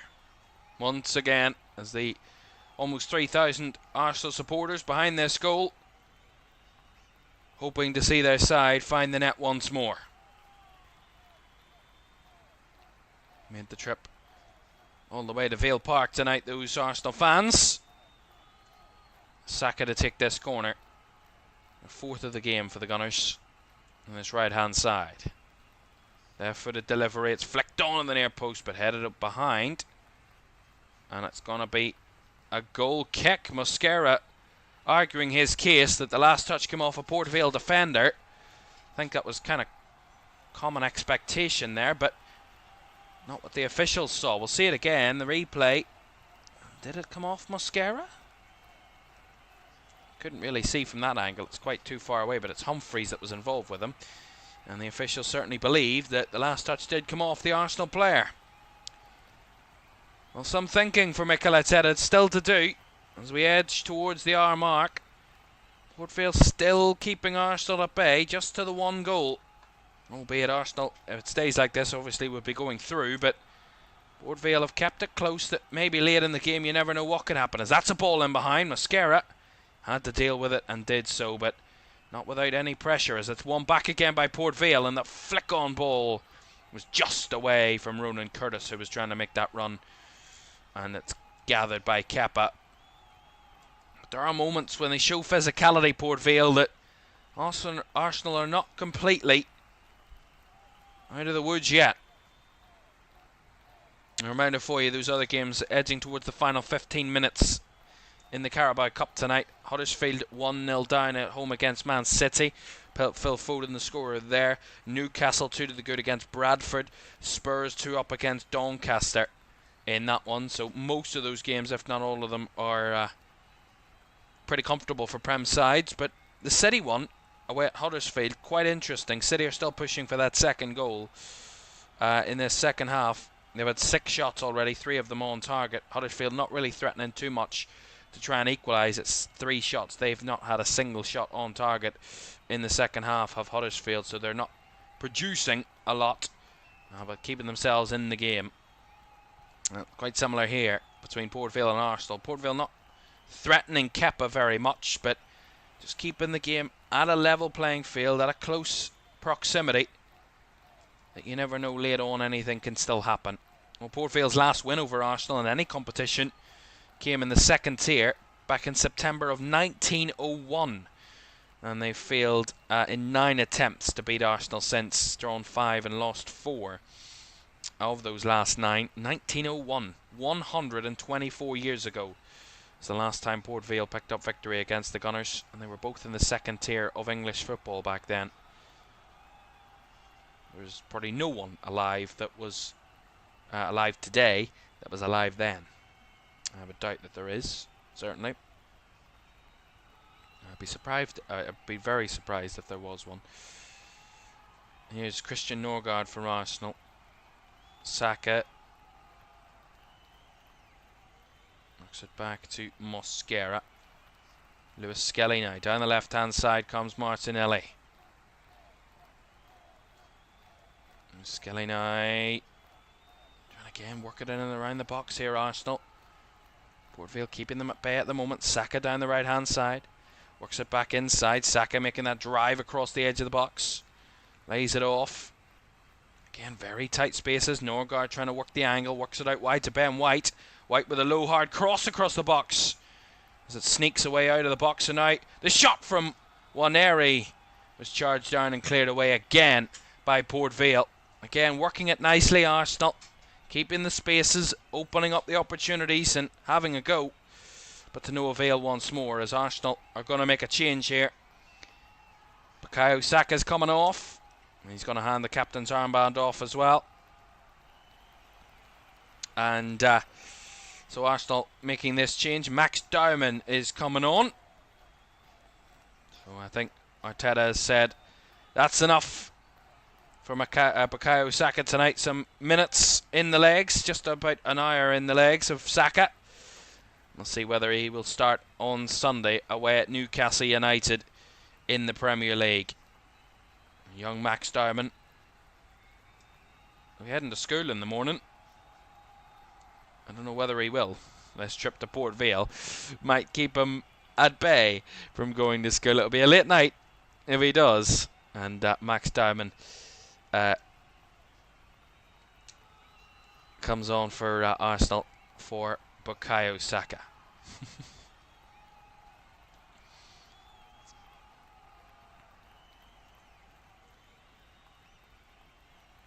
Throw in down the left hand side here for Arsenal then.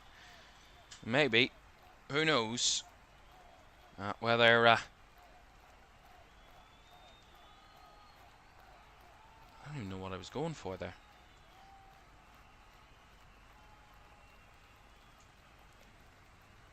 I've completely blanked. I don't know what I was trying to say there. Anyway, there's a second goal. More goals to tell you about from around the grounds. There's a second goal between Huddersfield of League One and Manchester City of the Prem, and it is 2-0 to City. Savinho has added a second. Phil Foden assisting this time, so he's got a goal and an assist, Foden, tonight. And City 2 to the good there. And it looks like Newcastle are going to be cruising through pretty comfortably. They've added a third to their tally against Bradford. Joe Linton, with his second of the night, has made it 3-0 to Newcastle.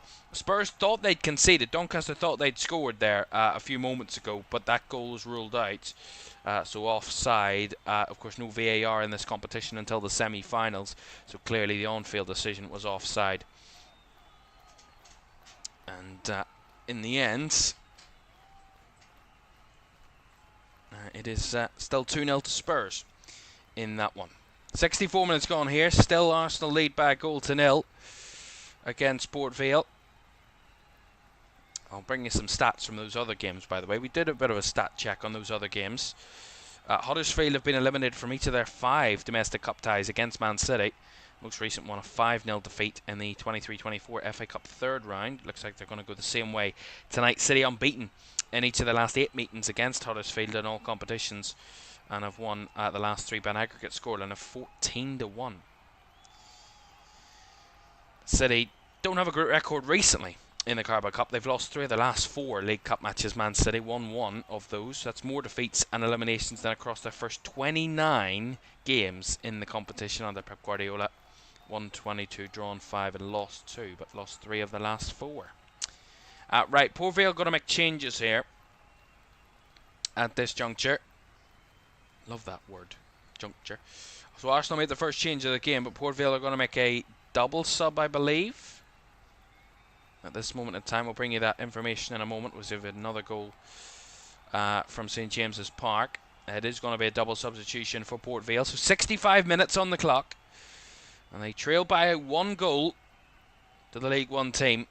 And they're going to bring some fresh legs on to try and give them a chance of getting back into this game. It's going to be George Hall and Gabriel that are coming off. And it's going to see Mitchell Clark, one of those coming on. I couldn't quite see the other name at this moment in time, but a double substitution for Port Vale. Some fresh legs off the bench to try and turn this game in their favour and get right back into it against Arsenal. Who knows? A lot of time still for this to go one way or the other.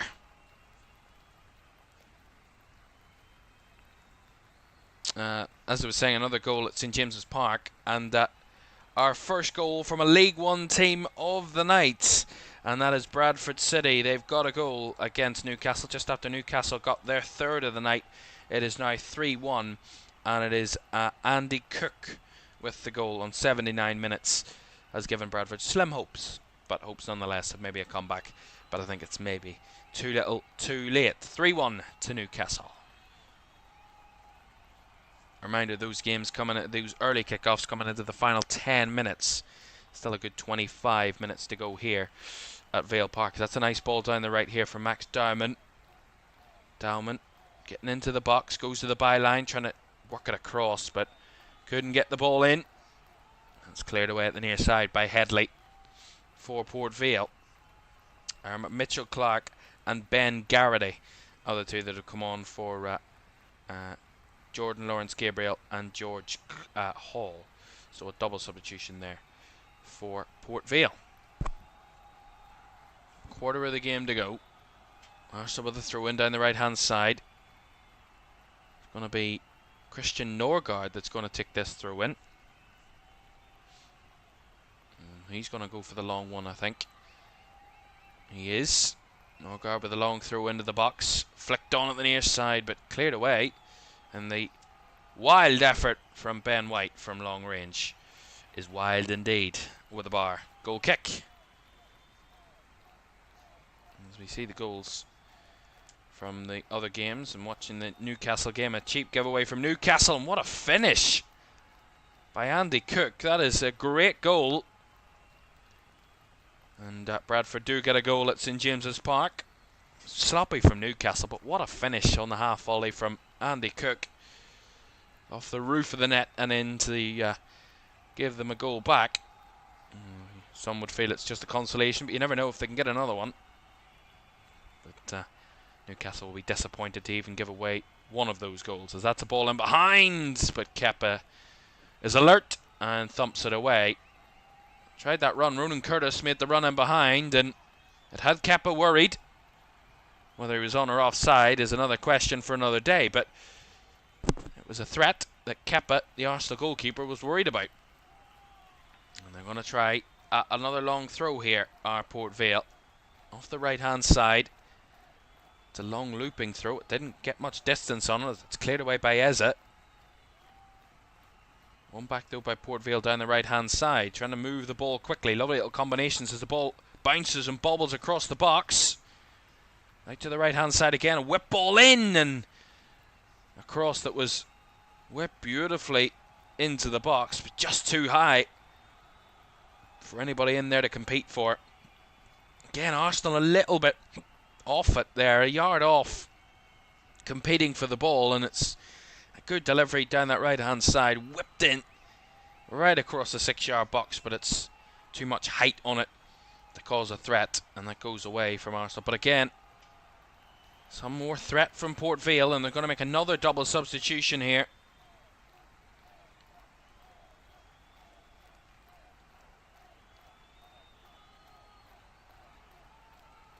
We're going to see Jaden Stockley replacing Rory Payton, and Ronan Curtis is also going to be coming off, and Devante Cole is coming on. So some of those that were left out of the starting 11, quite to the surprise of many, from Darren Moore coming into this one, and none other than Devante Cole. He's on for Ronan Curtis, and as is Jaden Stockley for Rory Payton. So 2 attacking changes there for Port Vale. An attacking change for Arsenal, and Victor Gyökeres has been called upon here tonight for Arsenal. He's replacing Mikel Merino. And they're going to make another change. It's going to see Gabriel come into the fray as well, and he's going to replace Ben White. So Mosquera will switch out to right back, and Saliba and Gabriel will play centre backs. Ben White was wanting to take a throw in there, but he's just been subbed off. And Mikel Merino was playing auxiliary centre forward, so he's been replaced by an actual centre forward in Victor Gyökeres. But even those changes alone, the fact that Arsenal need to bring more of their first teamers on to try and get the result over the line here, is incredible credit to Port Vale and the way they've played tonight.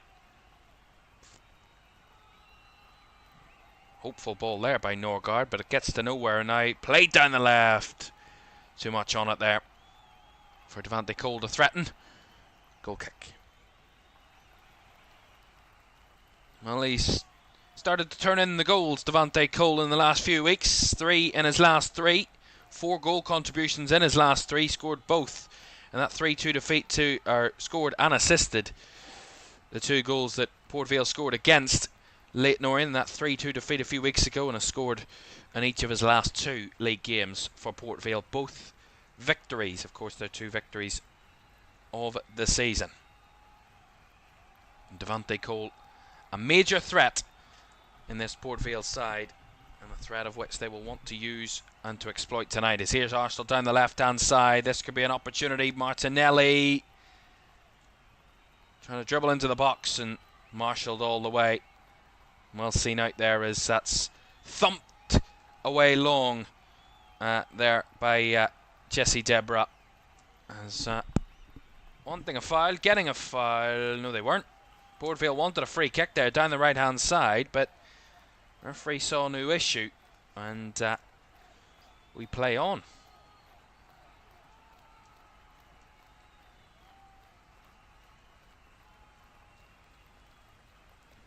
Thanks for getting involved tonight, Gives a Job. I'll answer some of yours here this evening. Messi, cigar or pipe? Neither. Wife or girlfriend? Neither. Liverpool top keeper giveaway. Why would I give away my Liverpool top? That's fascinating.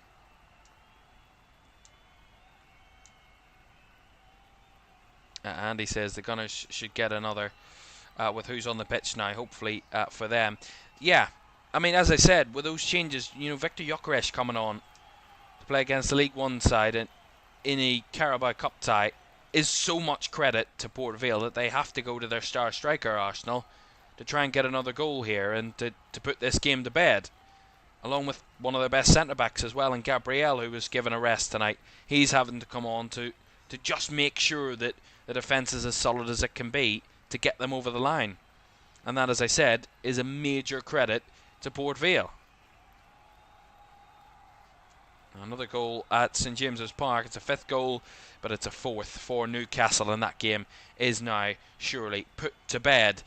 4 goals for Newcastle, 2 from Joe Linton, and 2 now from Will Osula. So it is Newcastle 4 at Bradford City 1. Oh, that's a terrible ball by Mosquera. Here's a chance for Port Vale. Arsenal scrambling, bodies back. They have got bodies back there. That was a cheap giveaway by Christian Mosquera. And again, will much more garner confidence in Port Vale's play, as that's an awkward landing there for the Port Vale number 2. Who's not long on the field, Mitchell Clark, and he looks to have hurt himself here.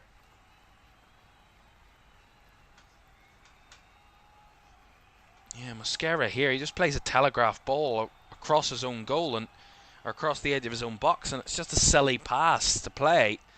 Puts Arsenal under pressure, gives Port Vale a bit of confidence and a way in, and it's just something they don't need at this moment in time, Arsenal.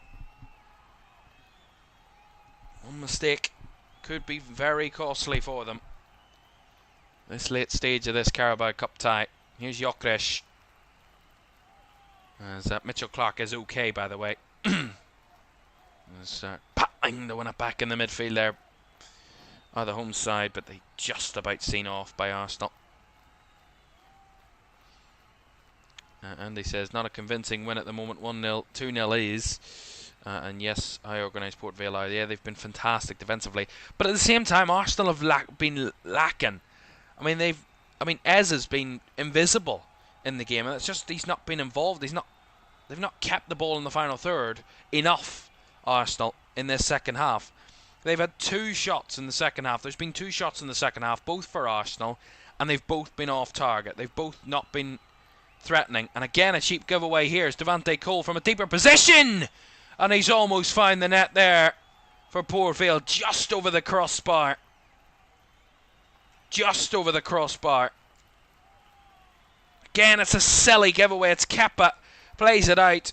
It's a terrible little flick, but I think it might be Waneri. He just flicks it to nobody again for Arsenal. Devante Cole gets on the end of it. He strikes it from range, and it's just over the crossbar. Didn't get a fingertip touch by Kepa, which some of the Port Vale players were claiming. But it is another sloppy moment in possession from Arsenal that will once again give Port Vale more belief that they're still very much in this game, and one chance might come their way very soon. But their best opportunity of the game so far, certainly in this second half for Port Vale. And Devante Cole, unsurprisingly, the man that creates it. Mosquera.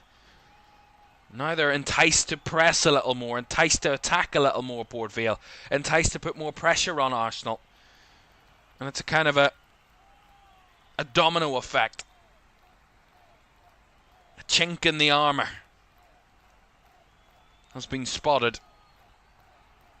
It's about Arsenal overcoming it and finding a way through now. Max Dowman striding forward fearlessly.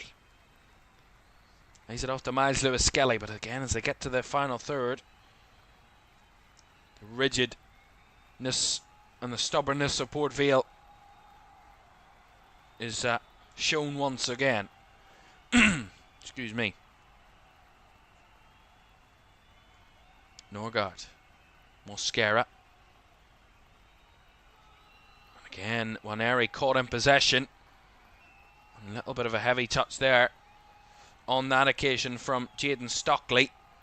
Just couldn't keep Port Vale in possession, but a nice opportunity. Spurs had thought they'd scored a third. That has been disallowed, so it's still 2-0 to Tottenham in that game. It looks like the Premier League sides in those 3 early games are going to be progressing unless there's some major late drama in one of those games. We're still very much in the balance here at Port Vale. Swick ball, lovely ball in behind by Max Diamond. Here's in behind, Gyökeres! Fired over the bar, but it's deflected. Takes a corner. Great from Humphreys to make the block. Cameron Humphreys, you see it here. What a ball by Max Diamond. I mean, for such a young player, that's the brightest pass I've seen Arsenal make all evening. All evening. And Max Diamond plays an unbelievable ball over the top. Reversed it in behind for Victor Gyökeres. What a ball for such a young player to play that. Technical ability to do that. The vision to do it. The thought to do it. The composure to do it. Fabulous. And then Victor Gyökeres makes a really good time run in behind. But a good block by Cameron Humphrey sees it behind for the corner. We are stopped at the moment, by the way. Mitchell Clark, who came on in the second half, in the 66th minute for Port Vale, is down again. He went down a little earlier after a little awkward landing. He stretched his leg a little bit and maybe has hurt himself, pulled a muscle maybe, but he's on his feet again. But it's the second time he's gone down tonight. And as he throws the water bottle, spraying the water everywhere, that shows his frustration, and he's hobbling off the field here, Mitchell Clark. And his 14 minutes of a cameo here this evening against Arsenal has come to an end. And it's going to be another substitution, their final of the game here. And Funso Ojo is coming on. 34-year-old Belgian is coming on late here for Port Vale.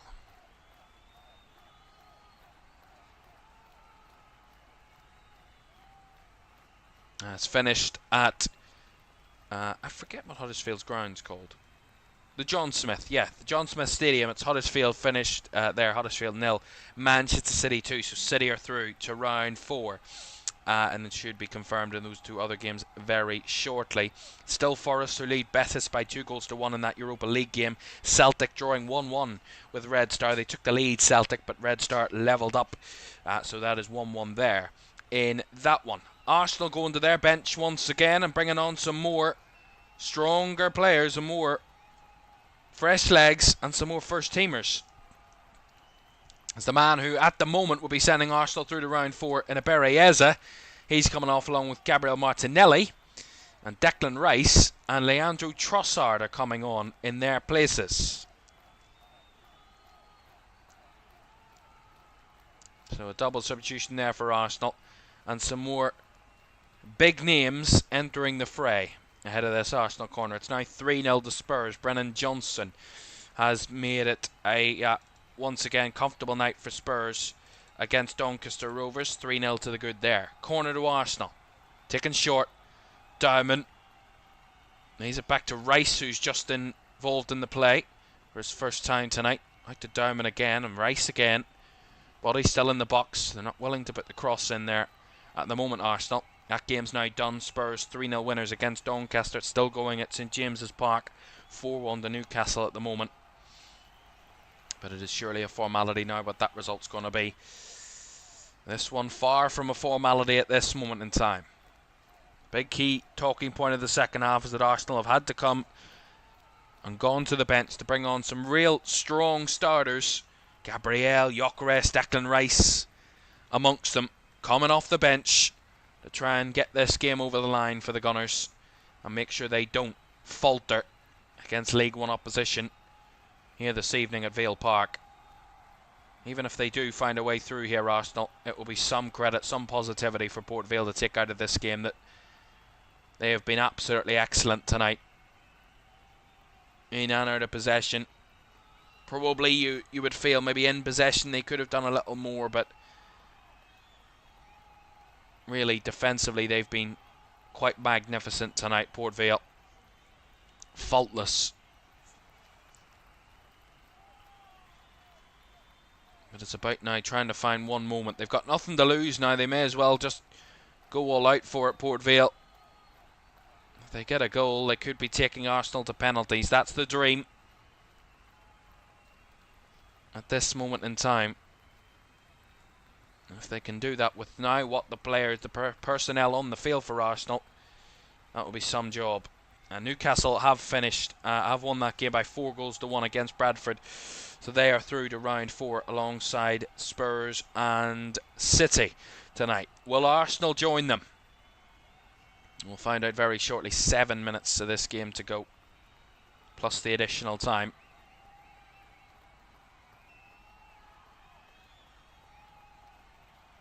A reminder for you, we have the 4th round draw coming up for you a little later this evening, after the final whistle here, shortly after the final whistle here at Vale Park.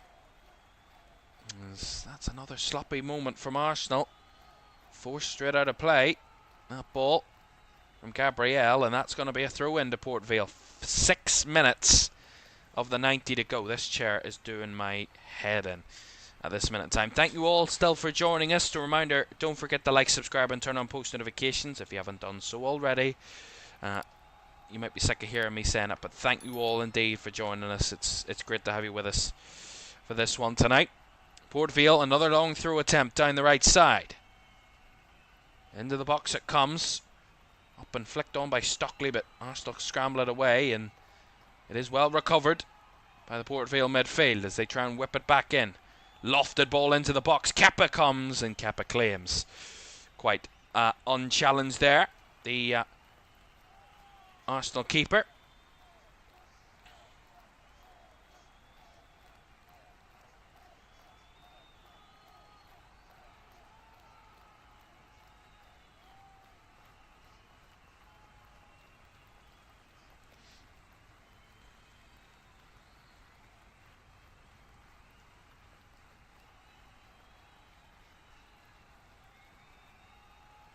Flick ball in behind here. Saliba with the ball. It's brought down by Trossard. This could finish it, and it does. Leandro Trossard finds the net, and that is a wonder goal that Arsenal so desperately craved and needed in this game, and that is going to put them through to round 4. Leandro Trossard, criticised when he started at the weekend. Well, he's on the score sheet in mere minutes of entering the fray here tonight. Arsenal needed to bring the big guns off the bench. Credit to Port Vale for holding them off for such a long time. And it looks like it is going to be, in the end, Arsenal that are going to have the night here at Vale Park in the end. Leandro Trossard, with not long to go in the second half, he's the one that adds a second to Arsenal's tally. Great ball in behind by Saliba. Makes a run off the defence. Gets that every little bit of space against the defenders of Deborah and Humphreys. And then he has the shot from the edge of the box. Low, hard, bottom left corner. Really quality finish. 2-0 to the Gunners. And that is surely now a game, set and match for Arsenal. It wasn't done easily, but it looks like they're going to get the job done nonetheless.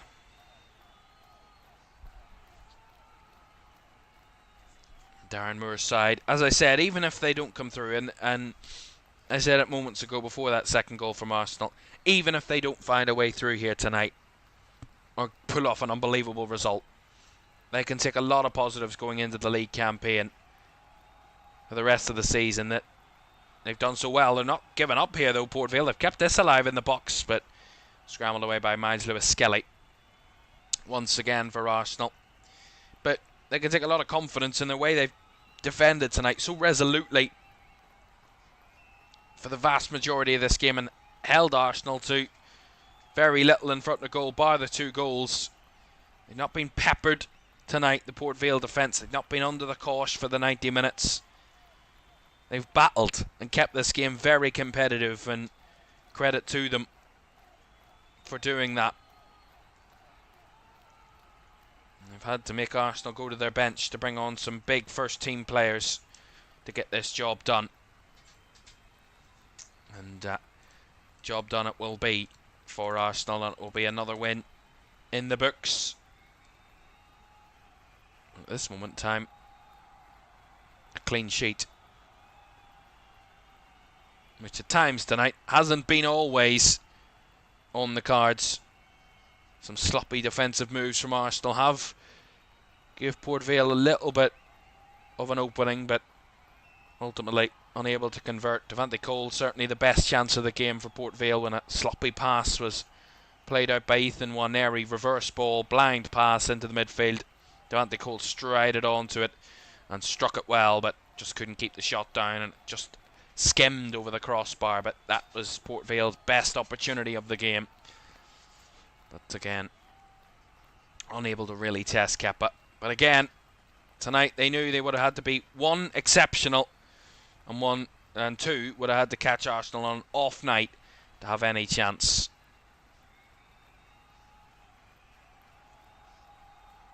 A ball in behind here towards Jokrish.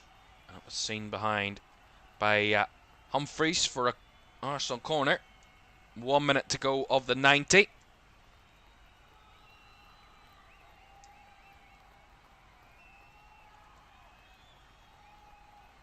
An Arsenal corner here coming. Could they add a little bit of a flattering to the scoreline tonight?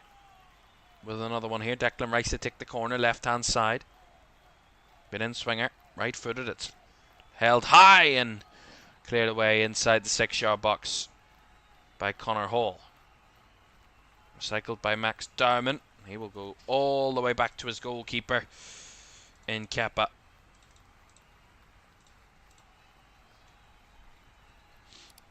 Another goal in that game in the Europa League between Real Betis and Nottingham Forest. It's now 2-2. Betis have battled back again after going behind for the first time tonight after 2 Igor Jesus goals.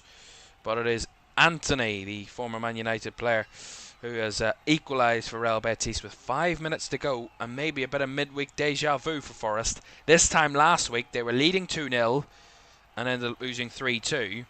They were leading 2-1 and are now back to 2-2 with a very different competition and very different opponents for Ange Postecoglou, who is still looking for his first win as Forest boss. As it stands, tonight's not going to be his night to get that.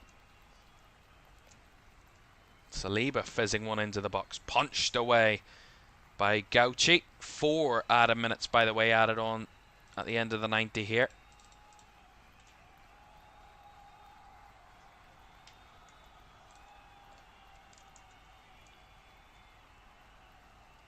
Chris says, love your commentaries, my man. Keep up the good work. Thank you very much indeed, Chris.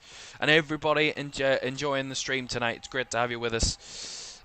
It's great to enjoy these moments and enjoy these games with you in the early season. I'm serious. This chair is done. If it had any chance of staying with me ever again, it's killed those chances tonight. It's doing it on purpose now. It's annoying me on purpose. So 2-0 to Arsenal. Dying embers here at Vale Park. This will be the a continuation of recent form for both of these two teams in the competition. Port Vale had progressed from just one of their 13 previous League Cup ties against the top flight opponent. They beat Notts County via away goals over 2 legs in the 91-92 second round of this competition. That's their only time they've progressed against top flight teams in the last 13 meetings against them. Arsenal, however, have progressed from 17 of their last 18 League Cup ties against sides from the 3rd or 4th tier of English football. The only time they failed to progress in the last 18 of those ties against said opponents was in the 2012-13 quarter-finals, when they lost a penalty shootout to League 2 Bradford. Of course, lost tonight to Newcastle. So a bit of familiar service for these two in recent competitions. But I think, as I said, credit to Port Vale. On a Port Vale side who had a slow start to the campaign. You know, we talked about where they are in the league and what can happen. They went a poor start to the season. They went five games at the start of the season, bar the League Cup, without victory. They lost 3 of their first 5 league games. at the start of the season. Both of their first 2 home league games they lost, and it was a real poor one, but they won away at Blackpool in round 1 of the Carabao Cup. They won away at Birmingham of the Championship in round 2, setting up this tie tonight. That gave them confidence. That win away at Birmingham gave the belief in the side. They started to pick up some results, and they've won their last 2 in the league away at Exeter and at home to Mansfield at the weekend. And there's a shot from Waneri straight down the throat of Joe Gauci. They head to Barnsley at the weekend to Port Vale. A Barnsley side who were thumped by Brighton in the League Cup last night, 6-0 at Oakwell, before they host Northampton at the start of October, on the 4th of October. For Arsenal, what's to come for them in the coming days and weeks? They head to Newcastle before hosting Olympiacos in the Champions League, before going hosting West Ham in the league before the international break. There's the final whistle then, and it is game done and dusted, and a professional job in the end for Arsenal. It wasn't easy at times for them, but they did get the job done. An early goal from Bereyeza in the first half, and a late goal in the second half from Leandro Trossard were the 2 goals to decide the game tonight. In between, it was a lot of toing and froing in the game. Port Vale really held Arsenal for the vast majority of it. They had to bring the big guns off the bench to just add that second to put that cushion and to get the job done on the night. But credit to Port Vale. The League One side certainly gave Arsenal a couple of questions to answer tonight, and Arsenal didn't have a comfortable night, shall we say, on the road. Port Vale have a lot to be impressed by and positive about going into the next couple of league games, and Darren Moore's team, the way they defended tonight was quite exceptional in moments. They held Arsenal, but in the end it was Arsenal and their individual quality that comes out on top once again. Final score in the 3rd round of the Carabao Cup here at Vale Park. It's finished Port Vale 0, Arsenal 2. And that is done and dusted then from our round 3 ties in the Carabao Cup. We'll round up all the ties, all the scores, all the scorers, and who is setting us up for the 4th round draw, which is coming up in about 25 minutes time. But we're going to talk you right the way through the rest of the action up until that point, and also keep you up to date with those European scores as well as some other bits of information. So do get involved in the chat, do keep the conversation going up until the draw, and we will bring you the 4th round draw live when it happens at we're hearing around about 20 past 10 this evening. But for now, we're going to take a quick break, but we'll be back to analyse this game and also round up all of the 3rd round results when we come back. Do stay with us.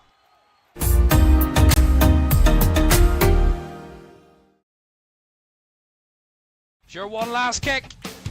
This is going to be it. This is the moment. Vicario kicks this. And Liverpool are there. Liverpool are Premier League champions. And there it comes. Crystal Palace, for the very first time in their history, are FA Cup winners. Oh, he's found the net. Oh, what a goal! Kvaratskhelia is through, wants to add a 4th, and does so. Ahmad, oh my goodness me! That is absolutely unbelievable! Race again. Oh! You thought he couldn't beat the first one. He's gone and bettered it. Another whip ball in. The header is in by Virgil van Dijk. Incredible!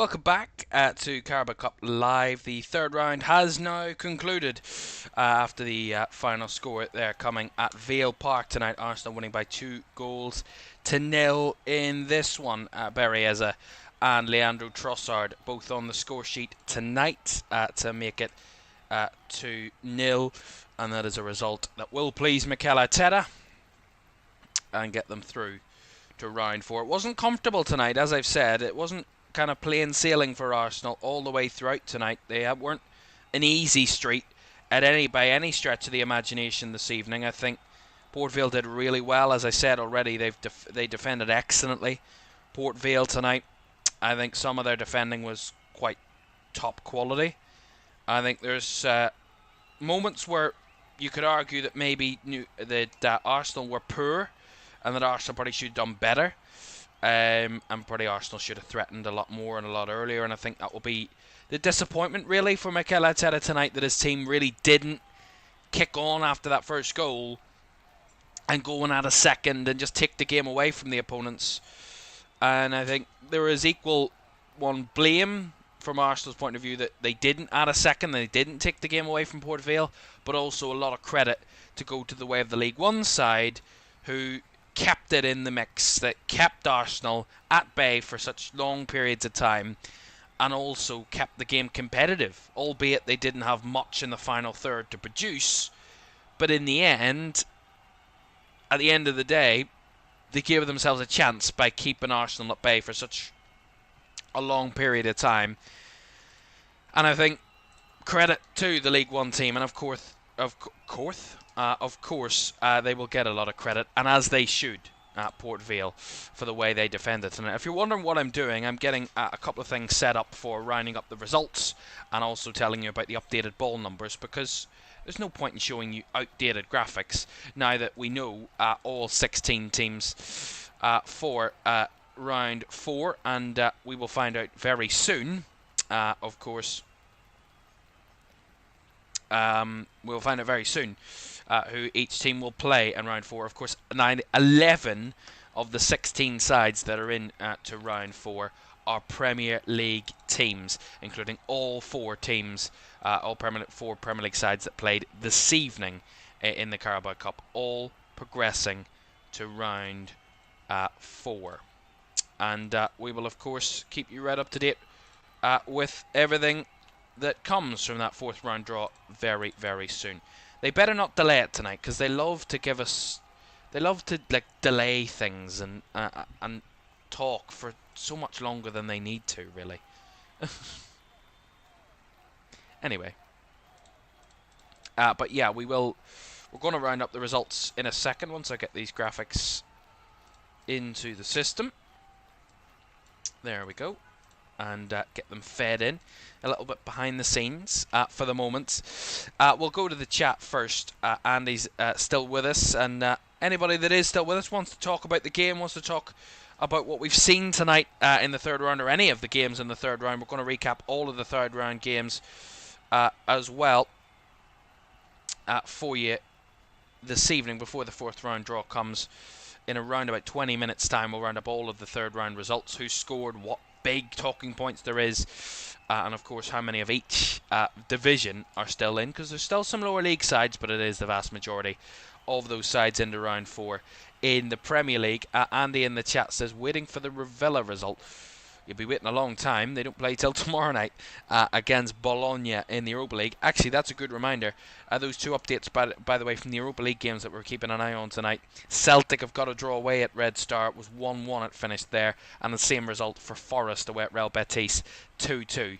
The wait for the first win under Ange Postecoglou's tenure at Nottingham Forest continues, but a result away from home that they will take a lot of confidence from, certainly.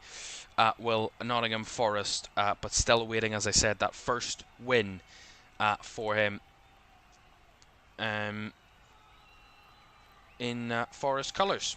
So, right, let us bring you those results then from the third round comprehensively then at this moment in time. These are all of the 16 games that we have watched across the last 8 nights. Of course, 4 separate evenings across the last week or so in the Carabao Cup. These are all the results and all the teams that are heading through to round 4. We'll show you the ball numbers for the round 4 draw in a moment. A quick look at the chat again. Andy says Newcastle did well with the teams they put out. Won comfortably. That strength and depth. It is indeed. Yeah, Will Osula and Joe Linton getting 2 goals apiece tonight for them. Andy says you can see them trying to hold 1-0s in the Prem, but you can't do this anymore. The Gunners, yeah, I agree with you. It is one of those ones where, you know, you keep it open to the opposition at 1-0. You keep it open to the opposition to try and scrape a goal or get a late goal or a late penalty or a late bit of controversial decision that could change the game completely against you. And I think from Arsenal's point of view, that tonight they did get over the line, they did get the job done, but not comfortable against a League One opponent. Although they did make changes, they did have to bring on the big guns and the big players, the likes of Gyökeres, or Declan Rice, and Leandro Trossard, your Gabriels, etc., late in the game to get the job done. Denver in the chat says, what are you watching the draw on? Well, the draw's being done at their the UK broadcaster, Sky Sports, this evening, so that's where the draw will be done, and we'll do it live. So if you didn't see what we did for the 3rd round draw, we'll give you a sneak peek of what the 4th round draw looks like in a moment. Quickly, we will show you now, actually. So this is what the setup is going to be. I'm going to be here on your screen. The 4th round draw, the graphic, and the numbers 1 to 8 there are the 8 ties that we will be writing out and showing you later on when the draw is being done live. We will do it live. We will show you the results of the draw as the balls are taken out of the bowl and announced, and we'll show you the ball numbers very, very shortly. The draw is in around about 15 to 20 minutes time. Fingers crossed, that is, because you never know. They love to give us a lot of extra talking that we don't need at times.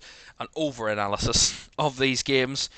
Sometimes it's a bit more simple than you make it out in the end. Right, let's recap our 3rd round results then for you. And we will start last Tuesday night at Hillsborough.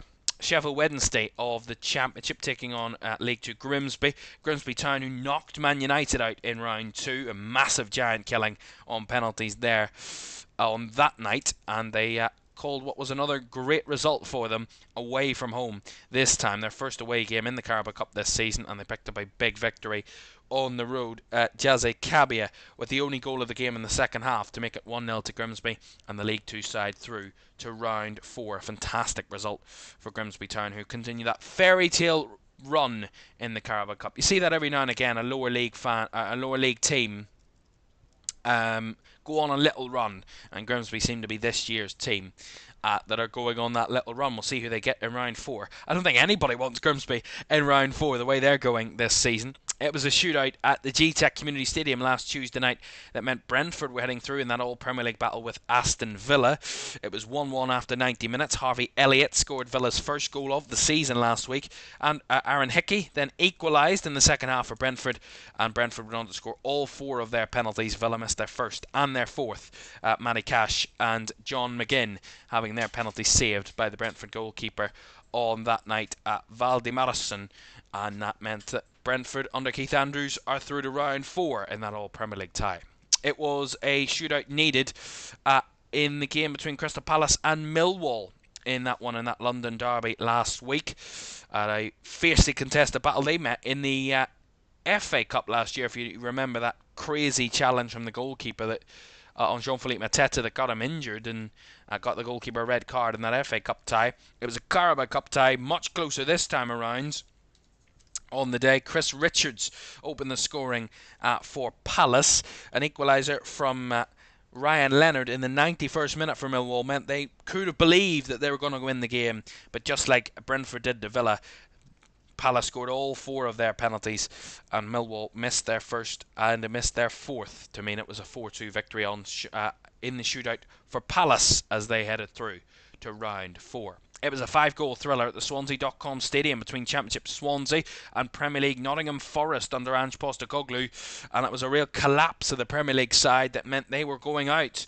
They led 2-0 after the first half. Igor Jesus with both goals for Forest last week in the Carabao Cup, but it was Cameron Burgess that put a little bit more of question marks on Nottingham Forest in the second half to make it 2-1. It was 2-2 in the 93rd minute when Zanvi Potnik equalised before Cameron Burgess popped up again and scored a winner in the 97th minute, meaning Swansea were knocking out Premier League opposition to head through to round 4.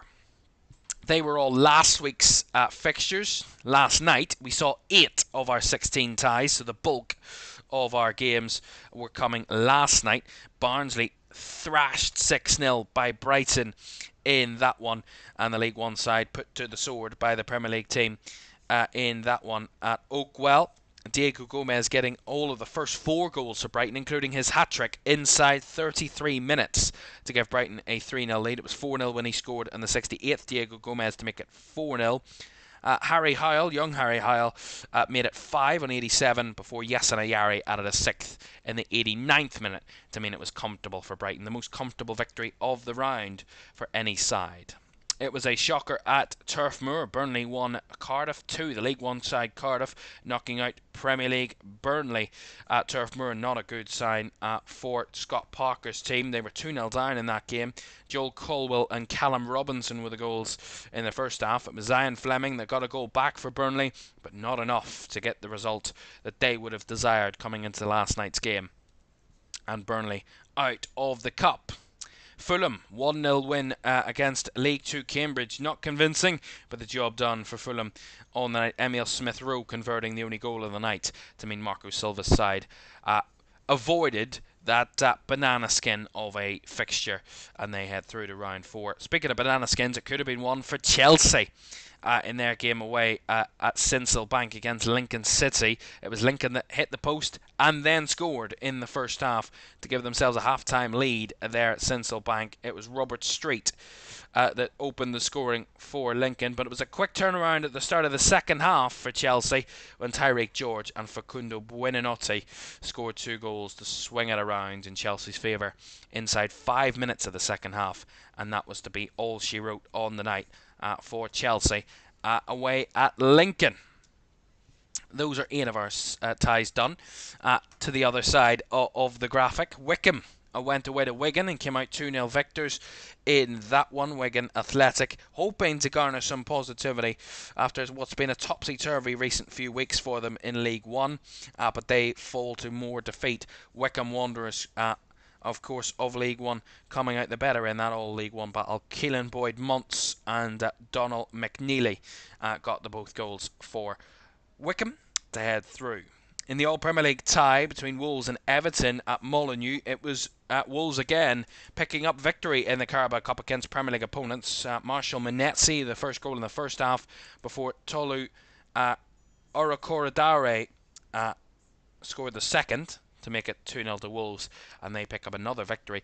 All of their victories this season, Wolves have been in this competition. They haven't won and have failed to win any or to pick up any points in their first 5 Premier League games this season have Wolves. Wrexham coming out 2-0 victors against League One Reading in their game at the Stockay Ras last night.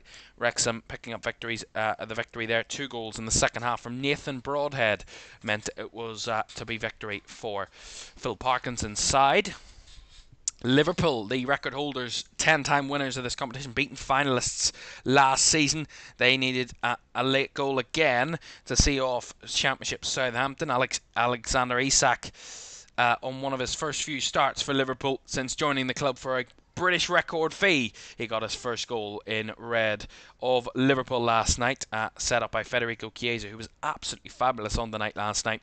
And Alex Isak scoring his first in Liverpool red. It was an equaliser for Shea Charles that made it a little more difficult for Liverpool on the night at Anfield. But Ugo Ekitike, who's been in a great form, 5 goals in 8 appearances for Liverpool so far this season for the new centre forward, again set up by Federico Chiesa. But he was sent off, a second yellow for him on the night after he celebrated and got a yellow card, forgetting he was already on one. And that was a stupid moment, a silly moment, as manager put it last night. Liverpool coming out 2-1 victors.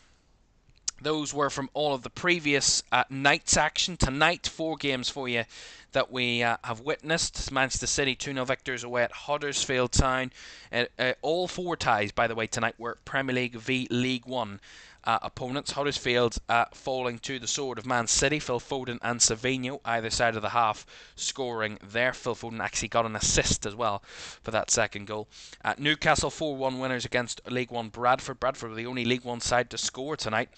Joe Linton opened the scoring before Will Asula added a second minutes after. It was then Joe Linton again that scored to make it 3-0. Andy Cook gave a little bit of a question mark for Newcastle on the night, but a consolation, a great finish, by the way, from Andy Cook for Bradford to get one back, but it was to be 4-1. In the end, Will Asula made it a 4-1 victory for Newcastle United. It was 3-0 to Spurs, and a comfortable night for Thomas Frank's side. They were cruising into a 2-goal lead after 17 minutes. João Palhinha and Jay McGrath, an own goal from him, meant it was 2-0 to Spurs early in the first half. Brennan Johnson added a late goal in the 94th minute to make it 3-0. And a move to round 4 for Tottenham Hotspur. And in our game this evening, Port Vale 0, Arsenal 2. Goals either side of the half. Early from Eza, late from Trossard, meant it was a victory for the Gunners. So, from our 16 ties, here are the 16 teams into round 4 and their ball numbers for the draw, which will be taking place very shortly. Do stay with us 10 minutes time or so. In and around 10 minutes, we will have the 4th round draw for you in the Carabao Cup. Brentford are number 1. Number 2 are Brighton. Cardiff are number 3. Chelsea are number 4. Palace are number 5. 6 is Fulham. 7 is Grimsby. Liverpool are 8. Swansea are 9. Wolves are 10, 11 is Wrexham, 12 is Wickham, 13 is Man City, 14 is Newcastle, Arsenal are number 15, and Tottenham are number 16. 11 of our 16 teams are from the Premier League. The rest are League 1 Cardiff, League 2 Grimsby, Championship side Swansea, Championship Wrexham, League 1 Wickham are the other 5 sides that are not Premier League teams in the competition. All 4 tiers of English football represented in the 4th round. 1 from League 2, 2 from League 1, and 2 from the Championship, all represented, and 11, of course, from the Premier League in the 4th round of the Carabao Cup. Of course, as I said, the draw will be done in about 10 minutes' time. And a reminder for you that the ties for the 4th round draw will be will take place, if I can get my words out, will take place the week commencing the 27th of October. So about a month's time, those ties will be played. And we will, while we're here, preview for you what some of the Premier League sides will be looking forward to between those games. Because the weekend before, Newcastle face Fulham, so 2 of the sides will play each other. Brighton will head to Man United. Liverpool will be away to Brentford, so there are another 2 sides battling there. Chelsea will host Sunderland in that one. Arsenal will face Crystal Palace. City will head to Aston Villa. Also, Wolves will host Burnley, and Spurs will head to Everton in all of those games in the Premier League in the week leading up to the 4th round of the Carabao Cup. So some very tasty moments to come in round 4. I am sure, and it's very likely, very, very likely, that of course there will be quite a few all Premier League ties. We could have some very tasty ones coming up for you. Of course, we had the conditions for the 3rd round, of course, for European sides. There's no conditions for the draw, a completely open draw. 8v8, 8 home sides v 8 away sides, 16 balls in 1 bowl. Pull them out. The first team pulled out will be the home side. Second team pulled out will be the away side, as is traditional in any sort of draw that we've ever seen in football history. That is coming up very, very shortly. So do not go away, because the 4th round draw here in LFS this evening, after what has been a difficult night, really, for Arsenal on the night, but they got the job done. 2-0 victors against Port Vale. We will have the 4th round draw in a moment. Let's go to the chat again, and then we'll take a quick break before the draw very soon. There is no movement from the broadcaster to do the draw at this minute, but they did say 20 past 10. It's 10:15, so we'll give them a little bit of slack there. Denver, a new name we've seen in the chat tonight. Thank you very much for joining us. It says, what team do you support? I'm a Liverpool fan. Denver's a Grimsby fan. Your team are doing very, very well about it. Denver wants a big team away. I'm sure you do. If you're Grimsby, you want that glamour tie, and you've got a very big chance at getting it. 11 of your 15 possible opponents are Premier League teams, and looking forward to seeing who they get as we get our first glimpse of there it is, where the draw will be done in a moment or two, and that draw is coming up next, it says on the Sky Sports there, so we should be getting the draw very shortly for you. It would be a very big moment for Grimsby Town. A big game away from home. Who knows? A Liverpool, a Man City, an Arsenal away from home in the 4th round would be a very, very positive one for their fans, and it would be a great moment for a League 2 side just like Grimsby, who are making that great run in the Carabao Cup. Andy in the chat says, I'm a Villa fan myself, so obviously know nothing about football because of this. Well, it's disappointing for you that your team are not in this competition anymore after they were knocked out in the 3rd round, of course, Andy. Aston Villa knocked out by Brentford on penalties last week. In that one, and Aston Villa actually in Europa League action tomorrow night, by the way. They host Bologna in their first Europa League game of the season. Andy says Fulham didn't win convincingly, and they have not looked like they've started the season yet.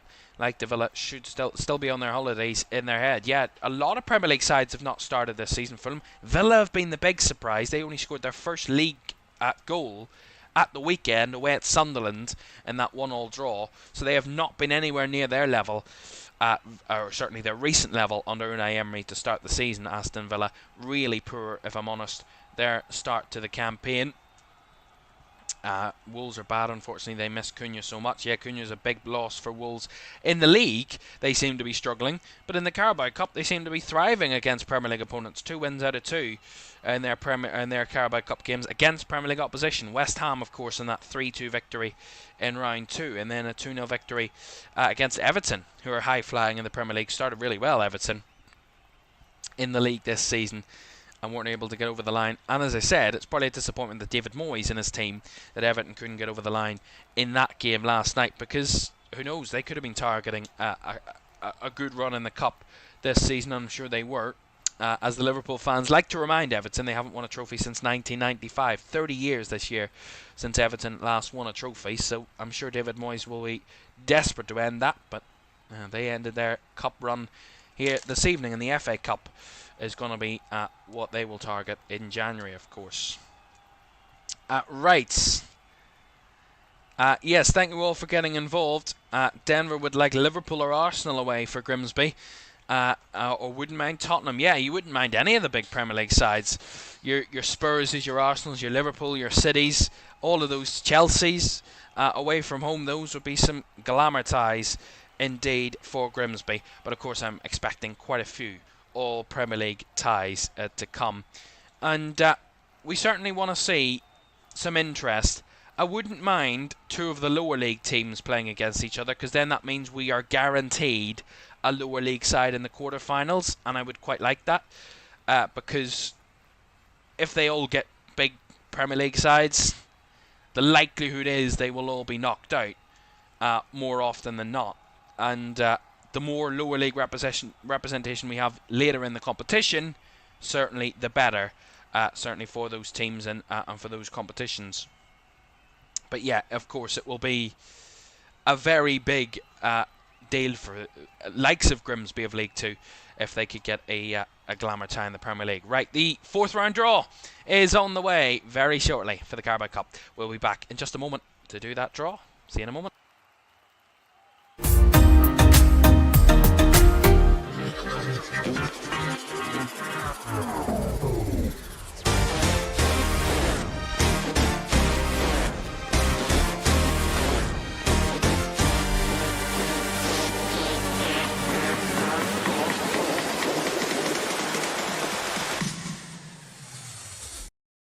Sure, one last kick.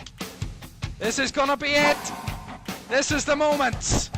Vicario kicks this, and Liverpool are there. Liverpool are Premier League champions, and there it comes. Crystal Palace, for the very first time in their history, are FA Cup winners.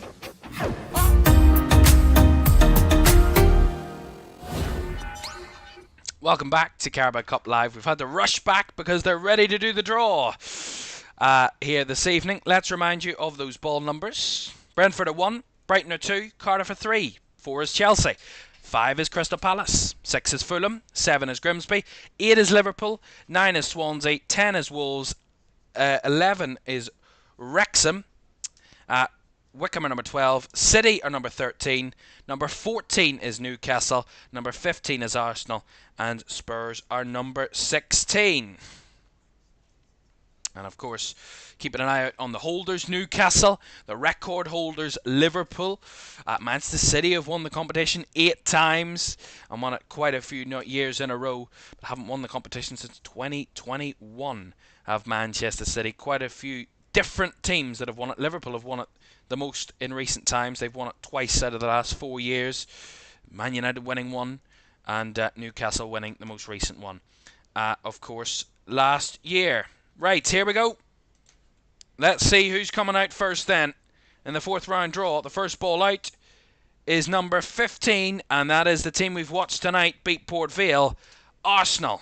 They're at home, and they will take on number 2 in Brighton and Hove Albion. Brighton have put 6 past Barnsley last night, and it's an all-Premier League tie at the Emirates in round 4. Let's see who's at home for the second tie. And that is number 7, Grimsby Town. So another home tie for Grimsby. League 2 Grimsby. Who will they get? Will they get a big giant in a Premier League side? Number 1 in Brentford. So it is a Premier League side going to Grimsby. And that is Grimsby v Brentford for round 4. That's our second tie. Next up is number 9, Swansea City of the Championship. Came back to beat Nottingham Forest at home in round 3. Who will they face in round 4? And they will host Manchester City in round 4. Not too shabby for Swansea. And Man City, 2021 winners. 8 times they've won the competition. Next to number 14, Newcastle United. Beat Bradford 4-1 tonight, and they are the holders. Who will they face in round 4? Number 16 is Tottenham. Another great all-Premier League tie. And this one at St James's Park, Newcastle v Spurs. Tie number 5. Number 11, Wrexham. Beat Reading last night 2-0 to get to round 4. And who will be going to the Stoke Ras? Number 3 in Cardiff. An all-Welsh tie. A Welsh derby at the Stoke Ras as the two EFL sides meet. Championship v League 1, of course. Next is number 8 is Liverpool. They've got a home tie. Liverpool, the record holders, 10-time winners, beaten finalists last season. Who will they be hosting? Number 5, Crystal Palace. Two sides that have met in many a competition recently. And the team they played this weekend, Liverpool, is Crystal Palace. That's at Anfield. Tie number 7 sees number 10, Wolves. They've had all 3 of their ties at home so far. And who will they face in round 4? They will be at home to number 4, Chelsea. Another all-Premier League tie.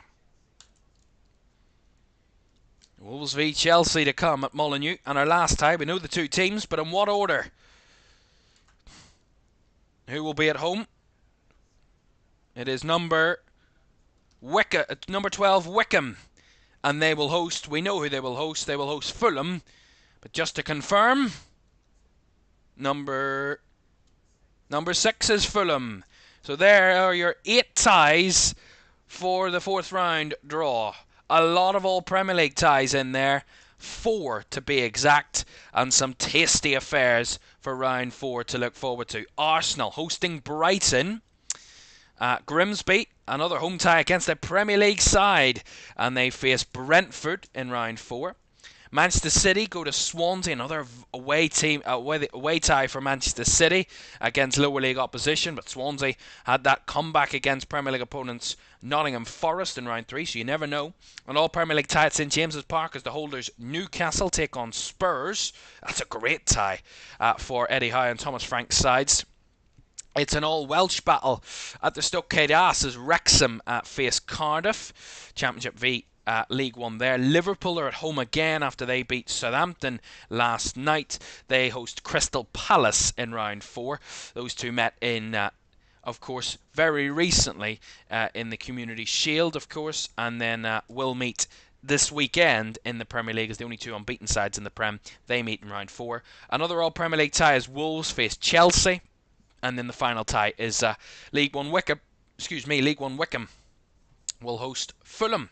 A reminder for you that all of the ties will be played the week commencing the 27th of October.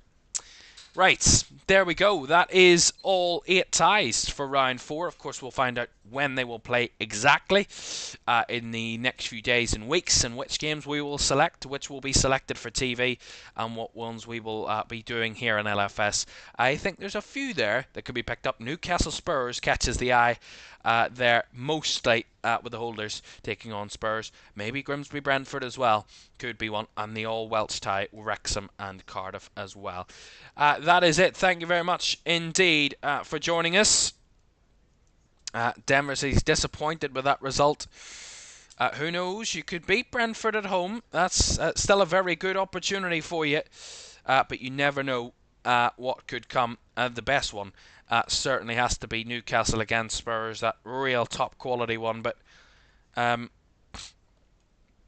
you got to say, if it's not an all Premier League tie, as the point is made out there, if it's not an all Premier League tie, those Premier League teams that face lower league opposition are all away from home. That's the point made there by Andy in the chat. Brentford head to Grimsby, City head to Swansea, and Fulham head to Wickham. And we do get at least one all lower league tie, which is Wrexham against Cardiff, which means that we will have a non-Premier League team in round 5, guaranteed, of course, into round 5, which is good to know. Right, that is it from us tonight. Thank you very much for joining us. We will confirm the draw on our socials as well shortly after this. But thank you very much for joining us tonight. And it has been a great night to watch Carabao Cup action with you. As we move back to this screen, there we are.